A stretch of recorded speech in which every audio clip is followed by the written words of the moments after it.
Colonialism in the countryside का rapid revision चलो शुरू करते हैं।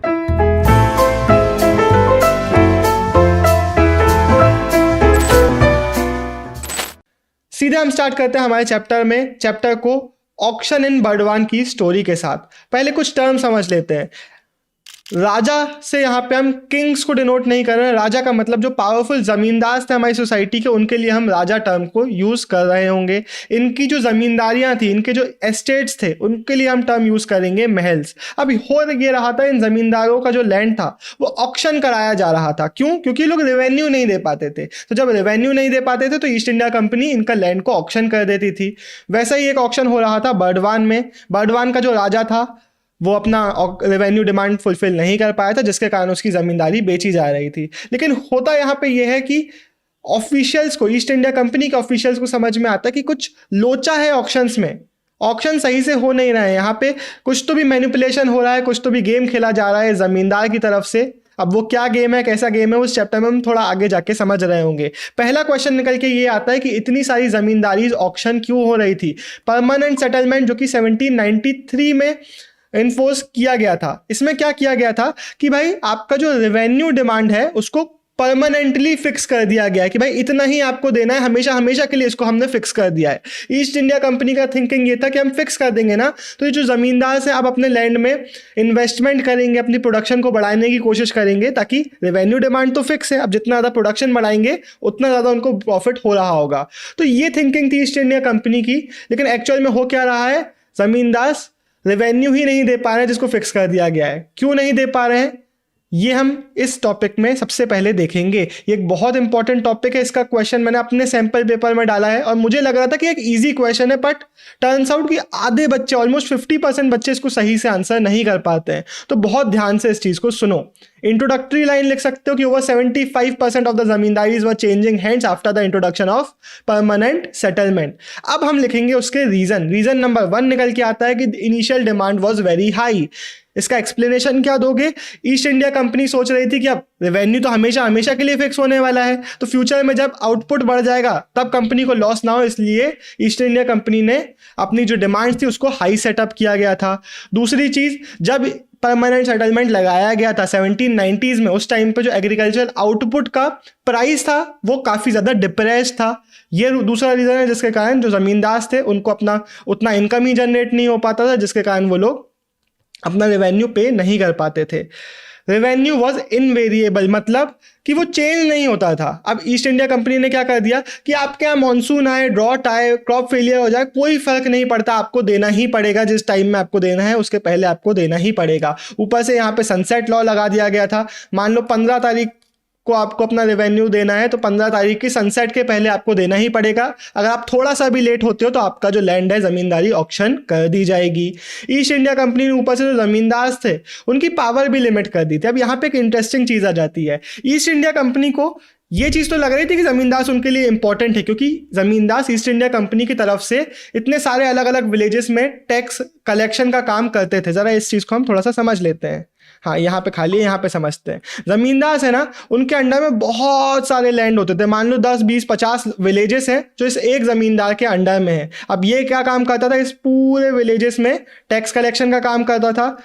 रेवेन्यू जो ईस्ट इंडिया कंपनी ने सेटअप किया, फिक्स किया हुआ है परमानेंट सेटलमेंट में, उन्होंने फिक्स कर दिया है, उससे ज़्यादा रेवेन्यू कलेक्ट करने की कोशिश करता था। कुछ अपने जेब में रखता था और बाकी जो फिक्स्ड रेवेन्यू है वो ईस्ट इंडिया कंपनी को देने का काम करता था। तो ज़मींदार कंपनी के लिए इंपॉर्टेंट होते, लेकिन कंपनी ये भी चाहती थी कि जमींदार बहुत ज़्यादा पावरफुल ना हो जाए, इसलिए उनकी पावर को कम करने के लिए भी इन्होंने एक्शंस लिए थे।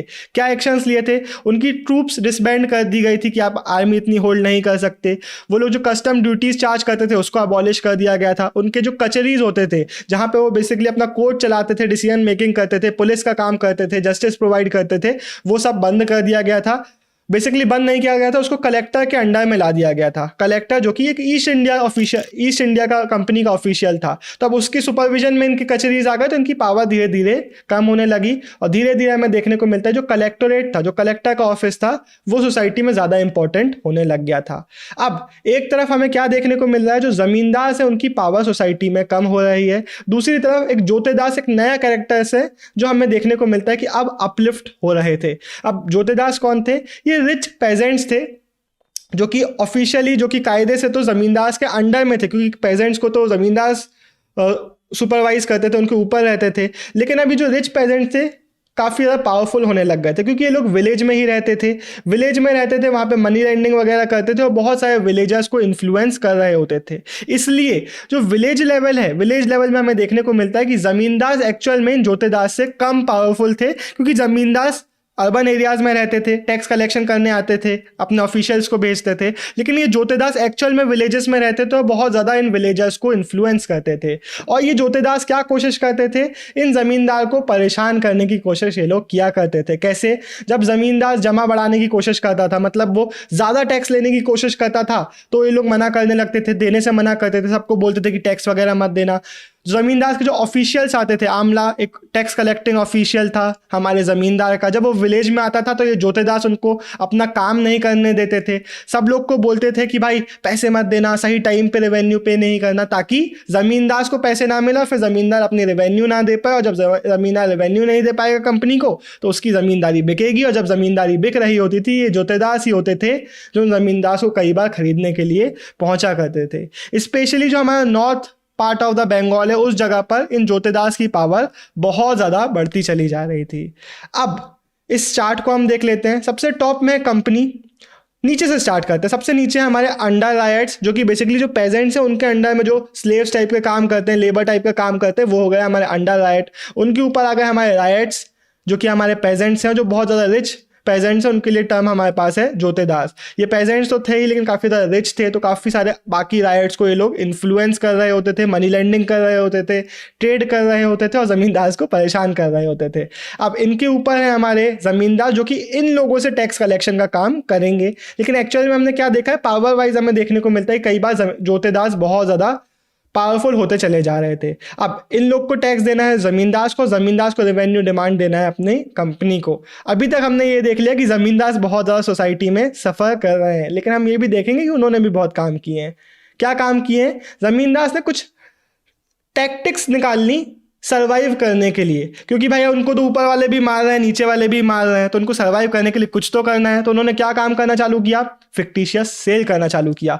फॉर एग्जांपल, मान लेते हैं एक ज़मींदार का ये लैंड है, ये रेवेन्यू डिमांड नहीं पे कर पाया, तो इसका लैंड को ऑक्शन किया जा रहा है। तो ऑक्शन में ये क्या करेगा बंदा, अपने ही एजेंट्स भेज देगा, उसके ही एजेंट्स सबसे ऊंची बोली लगाएंगे और फिर भाग जाएंगे, पैसे ही नहीं देंगे। अब एक बार हो गया, फिर से ऑक्शन कराया कंपनी ने, फिर से कुछ लोग आ गए जिन्होंने सबसे ऊंची बोली लगाई और फिर पैसा ही नहीं दिया। जब दो तीन बार ये प्रोसेस रिपीट हो जाएगा तो कम लोग आएंगे अब ऑक्शन में, कम रियल लोग आएंगे ऑक्शन में, और जब रियल लोग कम आ रहे होंगे तो वैल्यू गिरती चली जाएगी। और जब एकदम सस्ता हो जाएगा तब इसके खुद के जो फेक लोग हैं वो एक्चुअल में खरीद लेंगे लैंड को, पैसे दे देंगे, और फिर वो किसके पास जाएगा लैंड? इसी ज़मींदार के पास वापस जाके पहुंचेगा, क्योंकि जिन्होंने खरीदा है वो इसी ज़मींदार के लोग थे। तो मान लो 100 रुपये का इसके पास रेवेन्यू डिमांड था जो नहीं दे पाया था।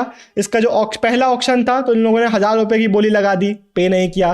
फिर अगले ऑक्शन में कम लोग आए तो 800 तक की बोली गई, पे नहीं किया। जब ऐसे, मतलब बहुत ऊपर कर दिया मैंने, पर जब ऐसे ऐसे कर करके 80 तक की पहुंच गई मान लो बोली, तभी लोग एक्चुअल में पे कर देंगे ज़मींदार के पैसे से और लैंड वापस से इसी ज़मींदार के हाथों में पहुंच जाएगा। तो 100 का रेवेन्यू देना था, 80 का देने में वापस से लैंड मिल गया। तो ऐसी टैक्टिक्स यूज़ करते थे।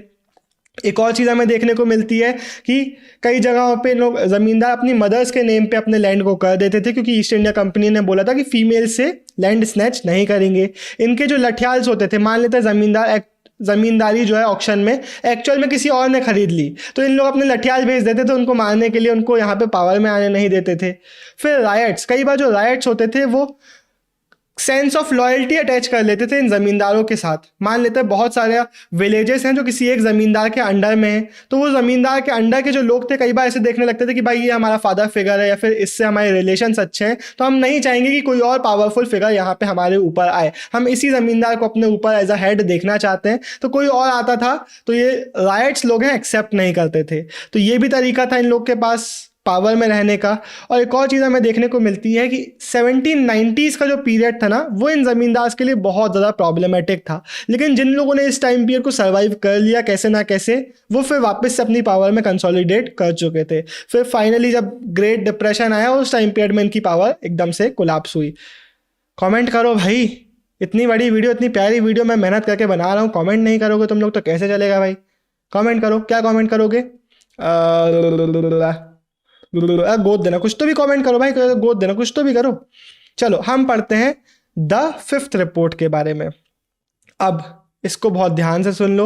अब हम एक अलग टॉपिक पे इस चैप्टर में आगे बढ़ रहे हैं। अब जो ईस्ट इंडिया कंपनी इंडिया में काम कर रही थी, इंडिया तो में तो इसको हेट करते ही थे, लेकिन ब्रिटेन में भी इसको काफ़ी ज़्यादा हेट किया जा रहा था। बहुत सारे ऐसे कैरेक्टर्स थे जो चाहते थे कि इंडिया में वो लोग भी ट्रेड करें, लेकिन जो ब्रिटिश क्राउन था उन्होंने ईस्ट इंडिया कंपनी को मोनोपोली दी रखी थी ट्रेड के लिए। तो उसके अगेंस्ट हमें बहुत सारा ऑपोजिशन देखने को मिल जाता है। बहुत सारे कैरेक्टर्स ये बोल रहे थे कि जो कंपनी का रूल है वो ब्रिटिश नेशन को फ़ायदा नहीं दे रहा है, बल्कि सिर्फ ईस्ट इंडिया कंपनी को फ़ायदा दे रहा है। तो उन लोगों का कहना था कि भाई एडमिनिस्टर करो कि ये लोग क्या एक्टिविटीज़ कर रहे हैं। तो उस पर हमें कुछ रिपोर्ट्स देखने को मिलती है, एक सीरीज़ ऑफ रिपोर्ट्स जो कि ब्रिटिश पार्लियामेंट में सबमिट की जा रही थी। तो उसकी फिफ्थ रिपोर्ट, उस सीरीज़ की जो फिफ्थ रिपोर्ट थी उसका नाम भी रखा गया फिफ्थ रिपोर्ट, जिसको 1813 में ब्रिटिश पार्लियामेंट में सबमिट किया गया।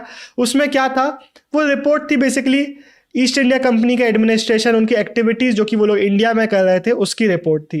ये 1002 पेजेस की थी, जिसमें हमें बहुत सारे एविडेंसेस देखने को मिलते हैं, रिपोर्ट्स देखने को मिलती है, एनालिसिस देखने को मिलता है कि क्या क्या ईस्ट इंडिया कंपनी यहाँ पे कर रही थी। और ये एक बहुत इनवैल्यूएबल सोर्स है। पिछली वीडियो में भी मैंने ये चीज़ बताई थी, मैंने इसका भी एक क्वेश्चन डाला हुआ है हमारे सैम्पल पेपर में। मैंने यही लिखा था कि fifth report is an invaluable report, comment. तो कोई लोग कमेंट कर लेते हैं कि अच्छी नहीं है। नहीं, इनवैल्यूएबल रिपोर्ट है, मतलब आपको क्या कमेंट करना है कि बहुत ज़्यादा इंपॉर्टेंट रिसोर्स है, एक बहुत ज़्यादा वैल्यूएबल रिसोर्स है, एक प्राइसलेस रिपोर्ट है, इस पे कमेंट करो। तो इसकी तारीफ आपको बतानी है। हालांकि इसको आप ये क्वेश्चन आएगा तो ये पूरा जो पैराग्राफ है आप इसको एक्सप्लेन कर रहे होगे। हालांकि ये जो फिफ्थ रिपोर्ट है ये इनवैल्यूएबल तो है, प्राइसलेस तो है, बहुत इंपॉर्टेंट तो है, लेकिन इसको हम अनक्रिटिकली एक्सेप्ट नहीं कर सकते। क्यों?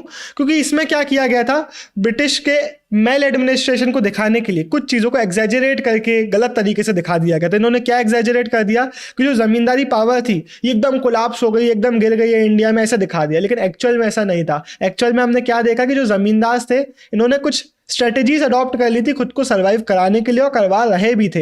तो इन्होंने जो फिफ्थ रिपोर्ट में बोल दिया गया कि एकदम से कोलैप्स हो गए थे, ये कोलैप्स एकदम से नहीं आया था। अब हम बात करते हैं एक बहुत इंपॉर्टेंट टॉपिक इस चैप्टर की, the hoe and the plough.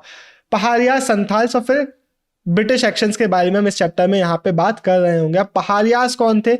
अब हम जमींदार से निकल के इस चैप्टर में बढ़ते हैं आगे राजमहल हिल्स के ऊपर। ये उस टाइम पीरियड की जो बंगाल प्रेसिडेंसी थी उसी रीजन में आता था। इस हिल्स में क्या था, ये पहाड़ियास का एक ग्रुप रहता था। ये वो लोग थे जो इन हिल्स में रहते थे, यहाँ के प्रोड्यूस को यूज़ करते थे, यहीं पे काम धाम करते थे। क्या काम धाम करते थे ये लोग? यहाँ पे शिफ्टिंग कल्टीवेशन प्रैक्टिस करते थे, हंटिंग गैदरिंग का काम ये लोग यहाँ पे किया करते थे। तो याद रखना, ये लोग हंटर्स थे, शिफ्टिंग कल्टीवेटर्स थे, फूड गैदरर्स थे, चारकोल प्रोड्यूसर्स थे और सिल्क वॉर्म रेयरर्स थे। ये लोग प्लेन्स में, मतलब जो प्लेन्स में जो सेटल्ड कल्टीवेटर्स वगैरह रहते थे, ज़मींदार वगैरह रहते थे, उन लोगों के ऊपर अक्सर रेड किया करते थे। रेड क्यों करते थे? वही जो हम मूवीज़ में देखा है, गब्बर रेड करता था पैसे लेने के लिए, ट्रिब्यूट्स लेने के लिए, ये भी वैसे ही रेड किया करते थे। अब British people clearly did not like Paharias, क्योंकि पहाड़ियास जंगली लोग थे, जंगल में रहते थे, ब्रिटिशर्स को पसंद नहीं आते थे। तो इन लोग का क्या कहना था? ब्रिटिश का कहना था कि जो फॉरेस्ट में लोग होते हैं वो अनरूली हैं, प्रिमिटिव सोसाइटी के लोग हैं, इनको रूल करना इजी नहीं है, ये लोग टैक्स नहीं देते, सेवेज पीपल है, इनको पसंद नहीं आते थे। इसलिए ये लोग उनको सबड्यू करने की बहुत ज़्यादा कोशिश किया करते थे। यहाँ पे कुछ डेट्स आएंगी, वो याद रखना है। 1770s में ब्रिटिश ने पॉलिसी ऑफ एक्सटर्मिनेशन अडॉप्ट करी, मतलब संथाल्स जहाँ पे भी दिखे उनको पकड़ो और मारो। बहुत सारे संथाल्स बोल दिया मैंने, पहाड़ियास, बहुत सारे पहाड़ियास को ये लोग इस पॉलिसी के अंडर में मार डाल रहे थे। फिर 1780s के टाइम पीरियड में ऑगस्ट ऑफ क्लीवलैंड जो कि कलेक्टर थे, इन्होंने एक पॉलिसी ऑफ पैसिफिकेशन अडॉप्ट की। इन्होंने क्या बोला कि जो पहाड़ियास के जो चीफ्स हैं उनको हम पैसा दे देंगे और आप लोग कंट्रोल करके रखो अपने लोगों को। लेकिन पहाड़िया चीफ्स इसको जनरली एक्सेप्ट नहीं कर रहे थे, क्योंकि पहाड़ियास कैसे देखते थे कि अगर आपने ब्रिटिश अलाउंस एक्सेप्ट कर लिया तो आप हमारे चीफ नहीं बचोगे, फिर तो आप ब्रिटिशर्स के पपेट हो गए। तो इस तरीके से पहाड़ियास इस पैसिफिकेशन को देख रहे थे। बेसिकली यहाँ पे हमें क्या समझ में आ गया है कि ब्रिटिश पहाड़ियास को कंट्रोल करने की कोशिश कर रही है, लेकिन करना आसान नहीं है, कर नहीं पा रही है। अब यहाँ पे पिक्चर में आते हैं संथाल्स। वो कैटेगरी है जो ब्रिटिश की पॉलिसीज़ को एकदम से पहले से ही अडॉप्ट करने के लिए तैयार थी। ये वो लोग थे जो फॉरेस्ट क्लियर कर रहे थे एज अपोज टू पहाड़िया जो कि फॉरेस्ट का प्रोड्यूस को यूज़ कर रहे थे। ये लोग टिम्बर कट डाउन कर रहे थे, प्लाउइंग कर रहे थे, सेटल्ड एग्रीकल्चर कर रहे थे, राइस एंड कॉटन वगैरह ग्रो कर रहे थे। तो इनिशियली ये संथाल जो थे वो राजमहल हिल्स के लोअर जो एरियाज थे उसमें जाके सेटल हो रहे थे। तो अब यहाँ पे एक बैटल स्टार्ट होती है, द हो वर्सेस द प्लाउ। हो एग्रीकल्चर मतलब फावड़ा देखा होगा आपने। हो एग्रीकल्चर का यूज करते थे पहाड़ियाज के, हल्का सा फावड़े से थोड़ा सा क्लियर अप किया, फिर वहां पे स्लैश एंड बर्न किया, अपना शिफ्टिंग कल्टीवेशन किया, उस एरिया को बर्न किया, वहां पे क्रॉप उगाया, उसको एरिया को बर्न किया और निकल लिए। तो यहां से शुरू होती है हमारी द हो वर्सेस द प्लाउ, जो कि इस चैप्टर की बहुत इंपॉर्टेंट एक वॉर है। हो एग्रीकल्चर करते थे हमारे पहाड़ियाज की, किसी जगह पे गए, लैंड को क्लियर किया, वहां पे आग वगैरह लगाई, वहां पे क्रॉप प्रोड्यूस किया और उस लैंड को छोड़ दिया, किसी और जगह पे सेम चीज करी, शिफ्टिंग कल्टीवेशन। हो एग्रीकल्चर करते थे। हो मतलब फावड़ा का ये लोग यूज इस चीज के लिए किया करते थे। यहाँ पे प्लाउइंग वगैरह नहीं कर रहे हैं, ये लोग शिफ्टिंग कल्टीवेशन कर रहे हैं। लेकिन जो संथाल्स हैं जो कि एक जगह पे सेटल होकर एग्रीकल्चर कर रहे हैं, तो वो लोग यूज कर रहे हैं प्लाव का, कि भाई प्लाव यूज कर रहे हैं, फिर वहां पे प्रोडक्शन कर रहे हैं, अगेन उसी जगह पे कर रहे हैं। तो वो एक अलग टाइप का मेथड हो गया और यहाँ पे हो वर्सेस प्लाव की वॉर स्टार्ट हो जाती है। तो अब हम संथाल्स का हाल देख लेते हैं कि क्या हुआ। 1780s में ये लोग बंगाल के रीजन में आना शुरू करते हैं।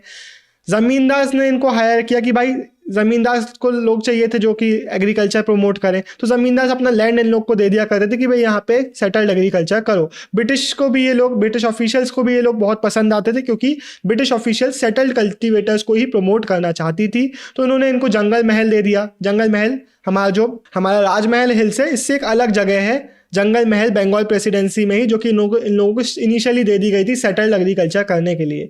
फिर 1832 में इनको दामिनी को दिया जाता है, जो कि हमारे राजमहल हिल्स में है।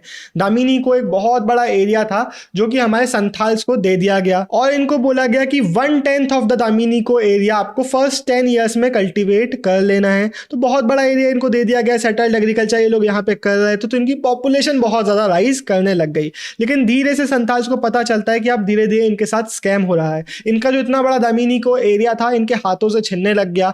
अब क्या हो रहा है, मनी लेंडर्स इनसे बहुत heavy amount of interest charge कर रहे हैं। जब ये लोग नहीं दे पाते तो इनका लैंड इनसे छीन लिया जाता है। जमींदार भी यहाँ पे डोमिनेंस स्टैब्लिश करने की कोशिश कर रहे हैं। ब्रिटिश इनसे बहुत ज़्यादा लैंड हड़पने की कोशिश करने लग गए। सारे ही जो कैरेक्टर्स हैं वो इनसे इनका रीजन छीन रहे हैं। तो 1855-56 में जो संथाल से वो रिवोल्ट कर जाते हैं, द संथाल रिवोल्ट, जिसके बाद संथाल परगना बनाया जाता है। अगेन एक न्यू रीजन इनके लिए क्रिएट किया जाता है और ब्रिटिश होप करते हैं कि जब इनको हम नया लैंड दे देंगे, उनके साथ थोड़ी ईजियर पॉलिसी अडॉप्ट करेंगे, तो ये लोग रिवोल्ट वगैरह बंद कर देंगे। तो ये डेट आपको अपनी याद रखना है। तो संथाल की स्टोरी लाइन आपने समझ ली कि ब्रिटिश पहले तो उनको बेट देते हैं, इनको लैंड देते हैं, लेकिन उनके बाद उनके साथ लैंड छीनने लग जाते हैं, फिर वो रिवोल्ट कर देते हैं, फिर ये सब पूरा स्टोरी लाइन चल जाता है। अब हम बात कर लेते हैं फ्रांसिस बुकानन की। इसकी एक स्टोरी लाइन छोटी सी हमारे चैप्टर में चलती है, वो ये है कि ये राजमहल हिल्स के थ्रू ट्रेवल करता है। और जब राजमहल हिल्स के थ्रू ट्रेवल करता है तो उसमें जब वहाँ पे जो लोग उसको दिखते हैं, पीपल जो उसको दिखते हैं, वो उसको बहुत हॉस्टिलिटी से ट्रीट करते हैं, वो इससे डर से रहे होते हैं और उसका रीज़न हमें क्लियर नहीं किया जाता जब इसकी स्टोरी लाइन इंट्रोड्यूस की जाती है। लेकिन हमने पूरा चैप्टर पढ़ा है ना, हमें पता है कि राजमहल हिल्स के जो लोग थे उनके साथ ब्रिटिश ऑफिशियल्स ने क्या ट्रीटमेंट किया, उनको मारा, उनके अगेंस्ट पॉलिसीज अडॉप्ट करी, उनका लैंड छीना, उनकी लाइफस्टाइल छीन ली। ये रीज़न था कि ये लोग फ्रांसिस बुकानन को अच्छे से ट्रीट क्यों नहीं कर रहे थे। फ्रांसिस बुकानन एक ईस्ट इंडिया कंपनी का ऑफिशियल्स था। वो जहाँ पे भी जाता था उसके साथ बहुत सारे लोग, सर्वेयर्स, मैपर्स, पेलिनक्विन बेरर्स, बहुत सारे लोग उनके साथ चल रहे होते थे। तो जब ये आता था तो क्लियरली समझ में आता था कि ये कंपनी का ऑफिशियल आया है, इसलिए इसको लोग सही से ट्रीट नहीं कर रहे थे राजमहल हिल्स में, इसलिए इससे लोग डर रहे थे, क्योंकि ईस्ट इंडिया कंपनी ने इन लोगों के साथ, राजमहल हिल्स के लोगों के साथ बहुत बुरा बुरा काम पास्ट में किया हुआ है। तो ये पूरी स्टोरी लाइन हो गई हमारे राजमहल हिल्स की। अब हम हिल्स को छोड़ेंगे और अब हम बढ़ेंगे बॉम्बे डेक्कन में, मतलब थोड़ा सा इंडिया के वेस्टर्न, जो प्रेजेंट डे महाराष्ट्र रीजन है, उस रीजन की तरफ आगे बढ़ रहे होंगे और वहाँ पे हमें अलग प्रॉब्लम्स देखने को मिलेंगी। 12 मई 1875 बहुत इंपॉर्टेंट डेट। होता यह है कि जो राइट्स हैं, अलग अलग विलेजेस के राइट कलेक्ट होते हैं और शॉपकीपर्स पे, हमारे मनी लेंडर्स पे, ट्रेडर्स पे, इन लोगों पे अटैक कर देते हैं। इनसे बोलते हैं कि बही खातास जो है, अकाउंट बुक्स हैं, उसको हमें दो, हमारे हाथों कर दो, जो डेट बॉन्ड्स हैं उनको हमें दो, और उन सबको छीन छीन के जला देते हैं, फाड़ देते हैं, इनके घरों में आग लगा देते हैं। हो क्या रहा है, चल क्या रहा है, ये सीन है हमारे पूना का, जो कि हमारे महाराष्ट्र में प्रेजेंट डे पुणे है हमारे, उस जगह का सीन है। वहां से स्टार्ट होता है, फिर अहमदनगर जो पास का डिस्ट्रिक्ट है वहां पे फैल जाता है। तो पूरे रीजन में से लोग राइट्स करने लग जाते हैं। क्यों ये लोग करने लग जाते हैं वो हम यहाँ पे देखेंगे। अब पहले हम बात कर लेते हैं यहाँ पे रेवेन्यू डिमांड्स कैसी चल रही हैं। यहाँ पे परमानेंट सेटलमेंट नहीं लगाया गया है, बंगाल के रीजन में लगाया गया था।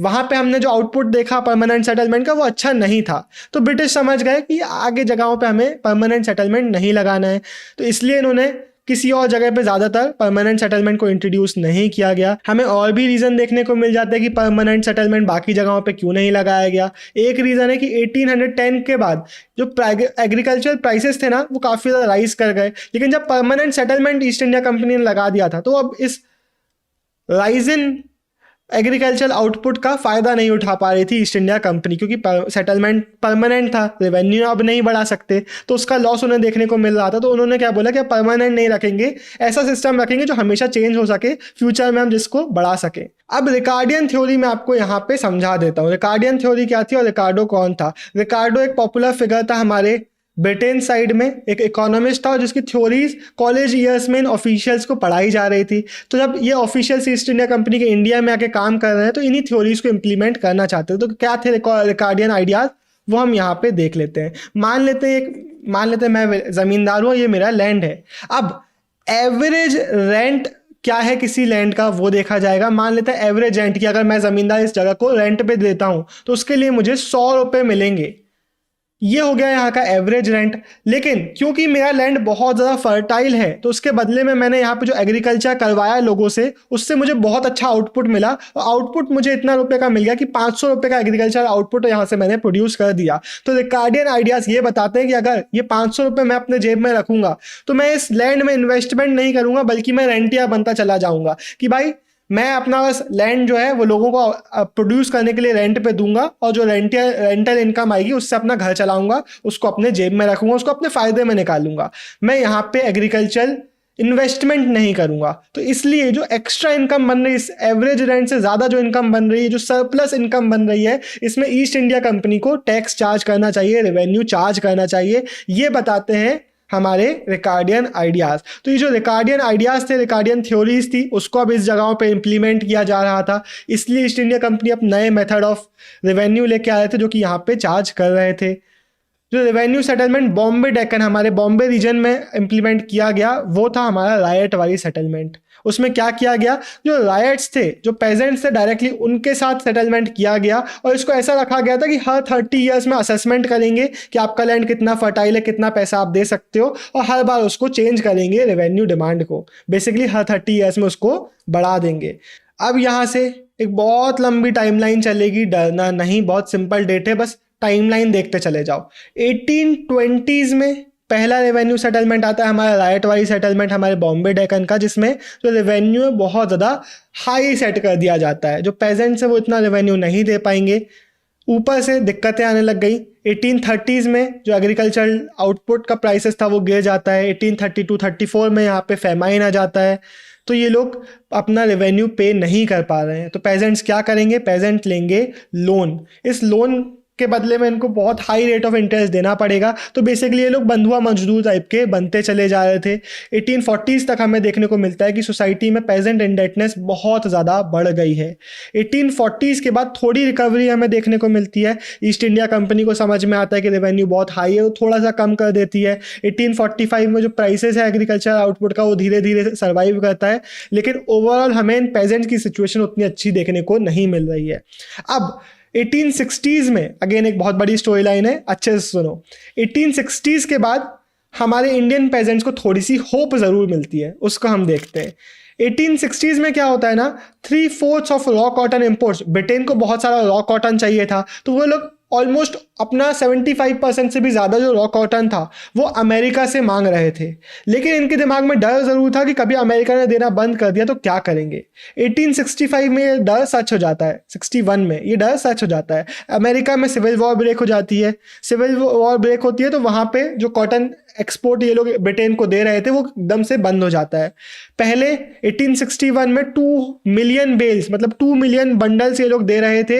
1862 में ये 55,000 3000 तक पहुंच जाता है, मतलब 3% से भी कम अब ये लोग एक्सपोर्ट कर रहे हैं। तो जब इतना सारा एक्सपोर्ट खत्म हो जाएगा तो ब्रिटिशर्स इंपोर्ट कहाँ से करेंगे? वो लोग पूरी दुनिया में मैसेजेस भेजते हैं कि इंपोर्ट चाहिए, रॉ कॉटन चाहिए, और इंडिया को बनाया जाता है नंबर 1 एक्सपोर्टर रॉ कॉटन का। 90% से भी जो ज़्यादा रॉ कॉटन इंपोर्ट्स है ब्रिटिशर्स के, अब वो कहाँ से आ रहे थे? इंडिया से आ रहे थे। तो अब इंडिया में सपने क्या देखने लग गए लोग कि भाई हमने अमेरिका को रिप्लेस कर दिया, अब हम सबसे बड़े एक्सपोर्टर बन गए हैं कॉटन के, अब हम तो भाई रईस हो जाएंगे। तो इसलिए इंडियन सोसाइटी में अब क्या देखने को मिलता है, जो पेजेंट्स उनको बहुत इजीली लोन दिया जा रहा है, उनको एडवांस पेमेंट दे दिया जा रहा है कि भाई तुम कॉटन उगाओगे, ले लो पैसा, कॉटन उगाओगे पैसा ले लो। तो बेहिसाब पैसा इनको दिया जा रहा है कॉटन उगाने के लिए। लेकिन एक चीज याद रखना, यहाँ पे जो मिडिल मैन है ना, जो रिच लोग हैं थोड़े बहुत, उनके लिए तो बहुत फायदा हो रहा है क्योंकि उनको तो बहुत डिमांड मिल रही है कॉटन की। लेकिन जो एक्चुअल पेजेंट्स हैं उनके लिए सिर्फ लोन हो रहा है, क्योंकि उनको पैसा दिया जा रहा है, लोन दिया जा रहा है, पैसा दिया जा रहा है कि कॉटन उगाओ, उनको उतना प्रॉफिट नहीं मिल रहा है। अब इंडियन लोग सपने तो देखने लग गए थे कि हम तो भाई बिगेस्ट एक्सपोर्टर बन जाएंगे कॉटन के, लेकिन ऐसा चलता नहीं है बहुत देर तक। 1865 में, ये डेट याद रखना, 61 to 65 हमारी सिविल वॉर चली थी अमेरिका की। हालांकि बहुत इंपॉर्टेंट डेट नहीं है, बट लिखोगे तो अच्छा रहेगा। 65 में सिविल वॉर एंड हो जाती है, तो इंडिया की जो कॉटन डिमांड थी वो धीरे धीरे खत्म होने लगती है। तो अब इंडियन सोसाइटी में जो इतना सारा लोन दिया जा रहा था, इतना सारा जो क्रेडिट दिया जा रहा था, वो बंद होने लगता है। रेवेन्यू डिमांड बल्कि बढ़ा दी जाती है। तो अब जो एक्चुअल पेजेंट्स हैं हमारी सोसाइटी के, उनके हालात देखो, रेवेन्यू बढ़ता चला जा रहा है, लोन बढ़ता चला जा रहा है, और अब लोन मिल भी नहीं रहा है। तो अब कैसे देंगे ये लोग रेवेन्यू? लोन भी नहीं मिल रहा है, तो इनकी सोसाइटी में सिचुएशन बहुत ज़्यादा खराब हो जाती है। इस रीज़न से जो पेजेंट्स थे वो बहुत ज़्यादा गुस्सा हो जाते हैं कि हमारी इतनी खराब सिचुएशन है और ये जो मनी लेंडर्स वगैरह हमारी सिचुएशन देख भी नहीं रहे हैं, हमें लोन देने से मना कर दे रहे हैं, ब्रिटिश रेवेन्यू बढ़ाए चले जा रहे हैं, और जो लोन दिया जा रहा है उसमें भी नॉर्म्स को ब्रेक किया जा रहा है। क्या नॉर्म्स थे कि आपका जो कैपिटल है, मान लेते 100 रुपए का लोन है, तो आप उसमें 100 से ज़्यादा का इंटरेस्ट नहीं लगा सकते ना। लेकिन हमें क्या देखने को मिल रहा था कि 100 रुपए के लोन में कुछ केसेस में हमें पता चलता है कि 2000 रुपए का इंटरेस्ट लगा दिया गया है। तो ऐसी चीज़ें उनके साथ की जा रही थी। तो पेजेंट थे वो बहुत ज़्यादा गुस्सा थे। 1859 में ब्रिटिश ने लिमिटेशन लॉ जरूर निकाला था कि जो आप अपने लोन बॉन्ड्स वगैरह हैं वो 3 साल से लंबे नहीं रख सकते। ऐसा नहीं रख सकते कि आज किसी को 100 रुपए का लोन लिया और वो 20 साल से चलाया जा रहा है और 20 साल बाद 50,000 रुपए का कर दिया उसको, ऐसा नहीं कर सकते। आप मैक्स टू मैक्स 3 साल तक ही उसको कर सकते हो। लेकिन मनी लेंडर्स ने इसके लिए भी स्कैम निकाल लिया था। वो 3 साल का करते थे, फिर 3 साल बाद एक और कॉन्ट्रैक्ट करा लेते थे, फिर अगले 3 साल बाद एक और कॉन्ट्रैक्ट करा देते थे, और ऐसे ही होता था कि भाई 20 साल पहले 100 का था, 20 साल बाद 50,000 का हो गया। तो अब ये जो डीड्स एंड बॉन्ड्स है, पेजेंट्स इन लोगों से, इन चीज़ों से भी डरने लग गए। डीड्स और बॉन्ड्स को as a symbol of operation देखने लग गए थे सोसाइटी में, जिसके कारण पेजेंट्स ने, हमने बात करी थी ना, पेजेंट ने रिवोल्ट कर दिया था, साहूकार वगैरह को, मनी लेंडर्स वगैरह को अटैक कर रहे थे और उनसे बही खातास मांगते थे, डीड्स बॉन्ड्स मांग रहे होते थे। क्यों मांगते थे? क्योंकि वही रीजन थे इन लोगों की सफरिंग के लिए, इसलिए वो खाता को जला दे रहे थे कि भाई 20 साल से तुम हमसे रेवेन्यू, वो इंटरेस्ट मांग रहे हो ना, जला दिया हमने, अब तुम्हारे पास कोई रिकॉर्ड ही नहीं है। तो डेक्कन राइट्स कमीशन का काम क्या था? ये जो राइट हुआ था, ये जो साहूकार मनी लेंडर्स पे अटैक किया जा रहा था, बही खाता जलाए जा रहे थे, उसकी स्टडी करना कि भाई क्यों हुआ था, क्या हुआ था, कैसे हुआ था। इनिशियली जो बॉम्बे रीजन की जो सरकार थी हमारी, वो ये कमीशन सेटअप नहीं करना चाहती थी। लेकिन जो इंडिया की ब्रिटिश गवर्नमेंट थी उसको पता था कि भाई 1857 में भी ऐसा ही हुआ था। इनिशियली थोड़े बहुत म्यूटनी से स्टार्ट हुआ था, लेकिन बहुत बड़ा एक मूवमेंट बन गया था। इसलिए उन्होंने बोला कि नहीं, यहाँ पे कमीशन बिठाओ। उस कमीशन का नाम रखा गया डेक्कन राइट्स कमीशन। इसकी जो रिपोर्ट थी 1878 में ब्रिटिश पार्लियामेंट में सबमिट की गई। और इसका, अरे यार, फिर यहाँ पे मैं कैपिटल डालना भूल गया। हर पीपीटी में एक जगह होती है जहाँ पे मैं कैपिटल डालना भूल जाता हूँ, बट कोई बात नहीं, आप लोग अपनी उसमें मत करना, मार्क्स नहीं घटेंगे। बट क्यों नहीं करो, क्यों ऐसी गलतियाँ क्यों करना है? मेरे से हो जाती है यहाँ पे, क्योंकि हो जाती है कभी कभी। हाँ, तो इन्होंने क्या सोर्सेज से स्टडी किया? इन लोगों ने जो राइट्स हुआ था उस पे जो लोग थे उनके आई विटनेस वगैरह लिए, डॉक्यूमेंटेशन किया कि भाई कितना रेवेन्यू डिमांड कहाँ से लिया जा रहा है, ये सारे डेटा को कलेक्ट किया। जो कलेक्टर्स वगैरह थे उनकी रिपोर्ट्स को कलेक्ट किया। कोलेट करना मतलब क्या होता है? कलेक्ट करना एंड ऑर्गेनाइज करने के लिए एक टर्म होता है कोलेट करना। स्टेटमेंट्स वगैरह रिकॉर्ड किए, स्टैटिस्टिकल डेटा वगैरह रिकॉर्ड किया, और ये सब हमें देखने को मिलता है डेक्कन राइट्स कमीशन में। और ये जो बहुत इंपॉर्टेंट एक कमीशन है, बहुत इंपॉर्टेंट एक रिपोर्ट है हमारे जो डेक्कन रीजन में राइट्स हुए थे उनको समझने के लिए। बस इतना ही था इस चैप्टर में, 3 और बचे हैं। हेलो, आज की इस वीडियो में हम करेंगे रैपिड रिवीजन रेबेल्स एंड द राज का। अगले कुछ मिनटों में हम इस पूरे चैप्टर को बहुत अच्छे से रिवाइज कर लेंगे। तो सीधे शुरू करते हैं।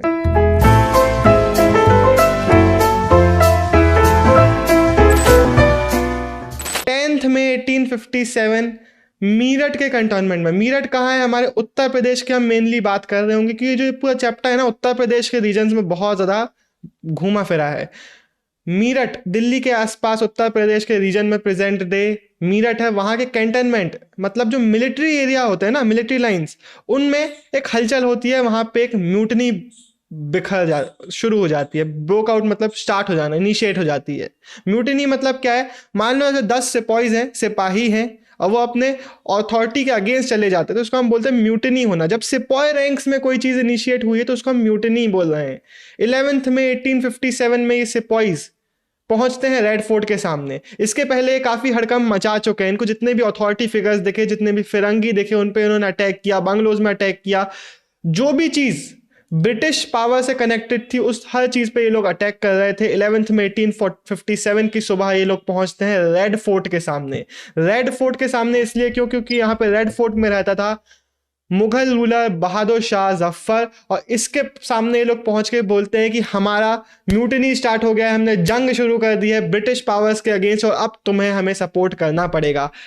बहादुर शाह जफर बुढ़ा हो चुका था, 80 साल का, 80 प्लस हो चुका था, तो उसने डर गया भाई वो तो देख के कि भाई मुझे नहीं ज्वाइन करना, बट उसके पास कोई ऑप्शन था नहीं। उसको घेर लिया था लोगों ने, रेड फोर्ट के अंदर ये लोग घुस चुके थे, तो वो क्या ही करता, इतनों को मार चुके थे, एक को और मार देते वो लोग। तो उसने बोला नहीं नहीं ठीक है, आई सपोर्ट यू।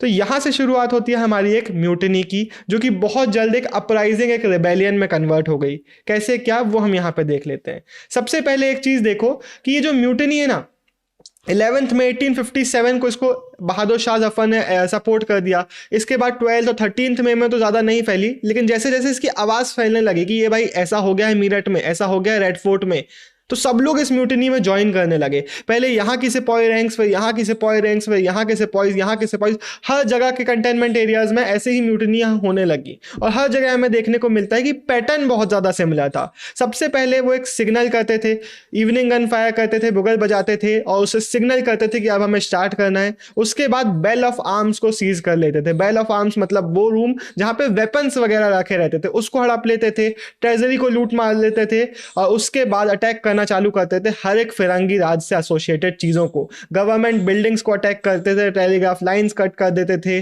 बंगलोज पर अटैक करते थे, जितने भी फिरंगी दिखते थे उनको मार डालते थे।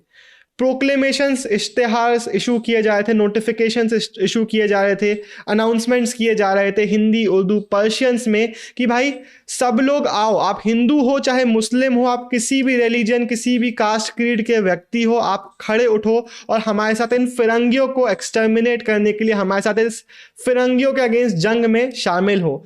तो अब एक यूनिटी हमें देखने को मिल गई है इंडिया के सारे लोगों में। स्पेशली स्टार्ट हुआ है अभी सिपॉइज से, लेकिन जैसे ही सिपॉइज ने अटैक करना चालू किया ब्रिटिश राज के अगेंस्ट वाली सारी चीज़ों को, तो जो नॉर्मल लोग थे, जो सिपॉइज नहीं थे, वो लोग रुके नहीं। जो पेजेंट क्लास थी उन लोगों ने भी बहुत जल्दी अपने भाइयों को ज्वाइन करना चालू किया।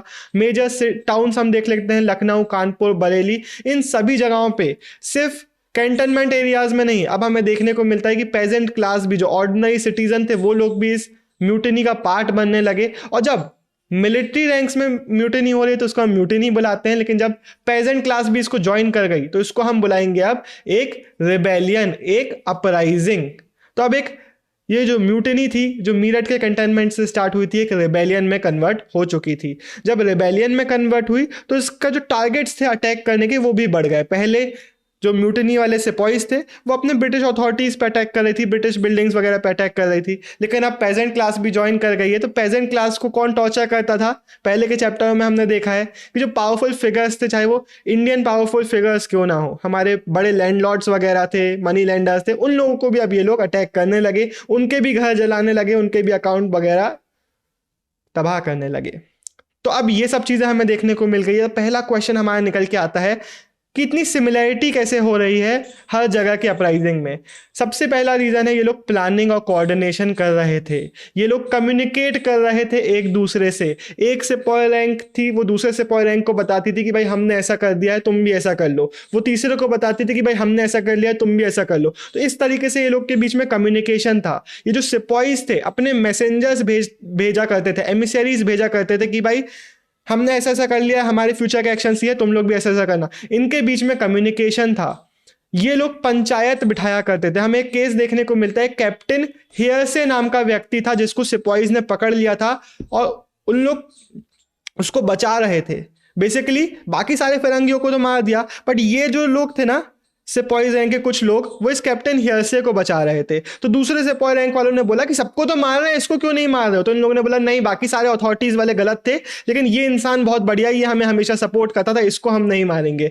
तो जब ये कॉन्फ्लिक्ट हो गया ना, कुछ बोल रहे हैं मारो, कुछ बोल रहे हैं नहीं नहीं ये तो बहुत अच्छे से रखता था, हमको प्यार से रखता था, हमसे प्यार करता है, इसको हम नहीं मारेंगे। तो इन्होंने बोला कि चलो एक पंचायत में इसका डिसीजन लेंगे। ऐसे हमें पता चला कि नाइटली अकरेंस होती थी पंचायत, हर रात में या फिर कुछ रातों में पंचायत बिठाई जाती थी, जिसमें सारे जो अलग अलग सिपाही रैंक्स के लोग हैं वो बैठा करते थे और डिसीजंस लिया करते थे कि हमें फ्यूचर में क्या करना है। तो हमें क्या समझ में आता है कि जो म्यूटिनियर्स थे, ये सिपाहीज थे, they were maker of their own rebellion, they were maker of their own future. वो लोग खुद का फ्यूचर खुद से डिसाइड कर रहे थे।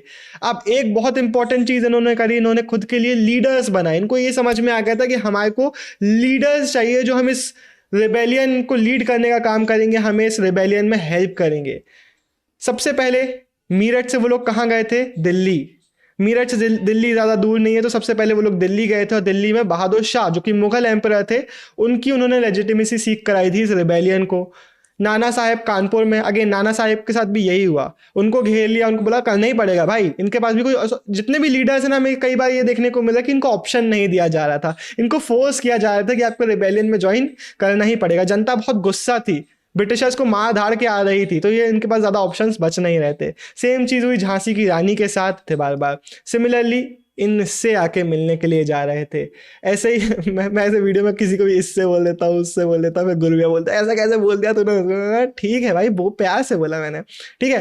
फिर ऐसे ही बहुत सारे रिलीजियस सेंट्स वगैरह, सेल्फ साइड प्रोफेट्स वगैरह ये लोग थे जो कि अलग अलग जगह पर लीडरशिप का काम कर रहे थे। स्पेशली हमें देखने को मिलता है कि लखनऊ जो कि अवध का कैपिटल था, उसमें हमें ऐसे बहुत सारे लोग देखने को मिल रहे हैं जो कि रेबेलियन में अलग अलग तरीके से पार्टिसिपेट कर रहे हैं, लोगों को इन्फ्लुएंस कर रहे हैं इसको ज्वाइन करने के लिए। शाहमल उत्तर प्रदेश के बरूद परगना में हमें देखने को मिल जाता है। गुनू एक ट्राइबल पॉपुलेशन को पूरा मोबिलाइज कर रहे थे सिंगमम छोटा नागपुर में। तो ऐसे हमें बहुत सारे लीडर्स देखने को मिल जाते हैं। कुछ वो लीडर्स जो कि इस रेबेलियन के पहले के लीडर्स थे, तो उनको फोर्सफुली ज्वाइन करा लिया गया। कुछ ऐसे लोग जो अब बाकियों को मोबिलाइज कर रहे हैं, इन्फ्लुएंस कर रहे हैं रेबेलियन में ज्वाइन करने के लिए। अब यहाँ पे इस पूरे चैप्टर का एक बहुत इंपॉर्टेंट टॉपिक आता है, रूमर्स एंड प्रोफेसीज, जो हमारी सोसाइटी में फैल रही थी, जिसके कारण बोला जाता है कि रेबेलियन स्टार्ट हुआ, जिसके कारण बोला जाता है इस रेबेलियन को बहुत ज्यादा एग्रेवेट किया गया।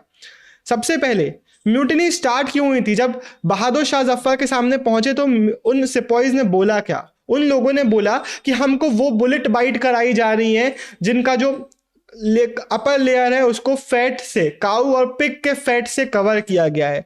काऊ और ऑब्वियसली जो हमारे हिंदूज हैं वो तो ऑफेंड इससे हो ही जाएंगे कि आप एक काऊ पिग के फैट वाले उसको हमको बाइट करा रहे हो। जो मुस्लिम्स है वो भी पिग को कंज्यूम नहीं करते, तो वो भी इससे ऑफेंड हो रहे थे। तो इसलिए हिंदूज एंड मुस्लिम की दोनों की फेथ वर इक्वली हरास्ड।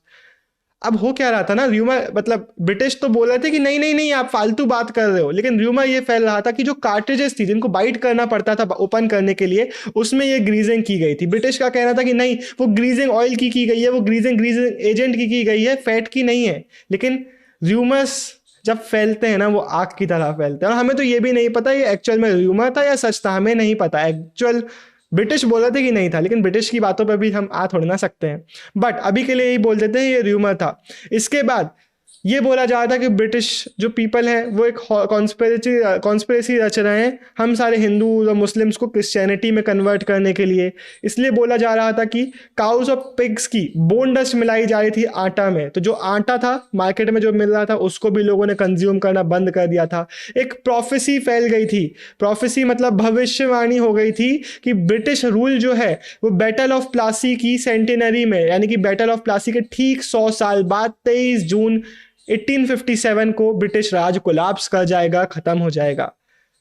सोसाइटी में से बहुत सारे रूमर्स और प्रोफेसीज फैल रहे थे और ये बहुत ज़्यादा इन्फ्लुएंस कर रहे थे लोगों को ब्रिटिश राज के अगेंस्ट खड़े उठने के लिए। लेकिन सिर्फ रूमर्स नहीं फैल रहे थे, इंटरेस्टिंग बात यह है कि रूमर्स के साथ रोटियां भी फैल रही थी।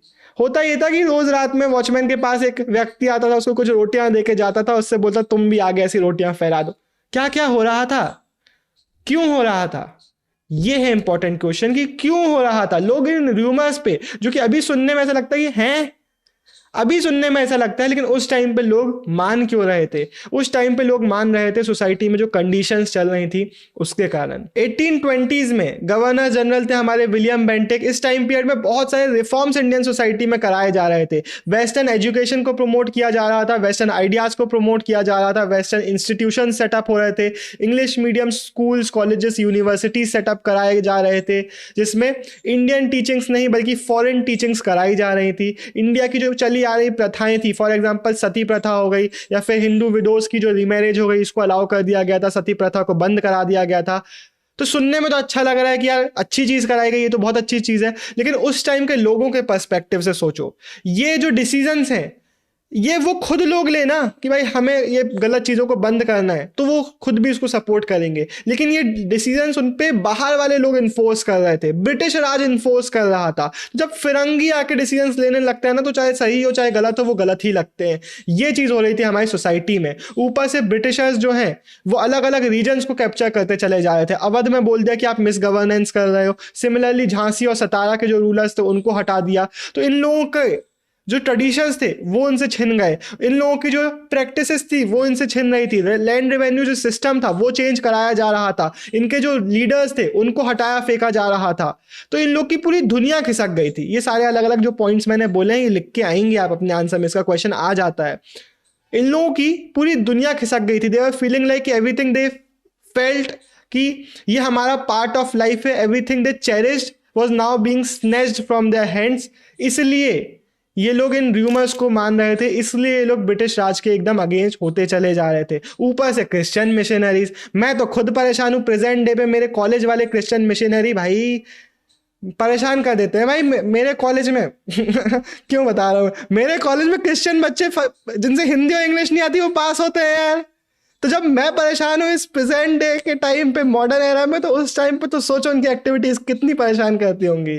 तो बहुत सारी चीजें हो रही थी। अब हम बात कर लेते हैं सब्सिडियरी अलायंस, जिसने बहुत परेशान किया हमारे लोगों को। इंट्रोड्यूस्ड बाय लॉर्ड वेलेस्ली इन 1798। इसके जो 4 ये है ना, ये मैंने कॉपी पेस्ट किए हैं, कोई चेंज नहीं किया क्योंकि ये बहुत इंपॉर्टेंट है। इसका क्वेश्चन मैंने अपने सैंपल पेपर में डाला है एंड कई लोग इसका आंसर अच्छे से नहीं करते, तो मुझे पता था इसको तो मुझे पूरा कॉपी पेस्ट रैपिड रिवीजन में भी करना है। सबसे पहली चीज क्या कि अगर मान लो मैं राजा हूं और ये ब्रिटिश राज है, इसने मुझे सब्सिडरी अलायंस से फोर्सफुली ला दिया। अब मेरे एरिया में मेरी आर्मी को डिसबैंड करा दिया जाएगा, मेरी एकदम बहुत लिमिटेड आर्मी मैं होल्ड करूंगा, बाकी सब मैं गिव अप कर दूंगा। जो ब्रिटिश की आर्मी है वो मेरे एरिया में आके खड़ी होगी। मुझे प्रोटेक्ट कराने का काम कौन करेगी? एक्सटर्नल और इंटरनल अफेयर्स से ये ब्रिटिश राज की आर्मी।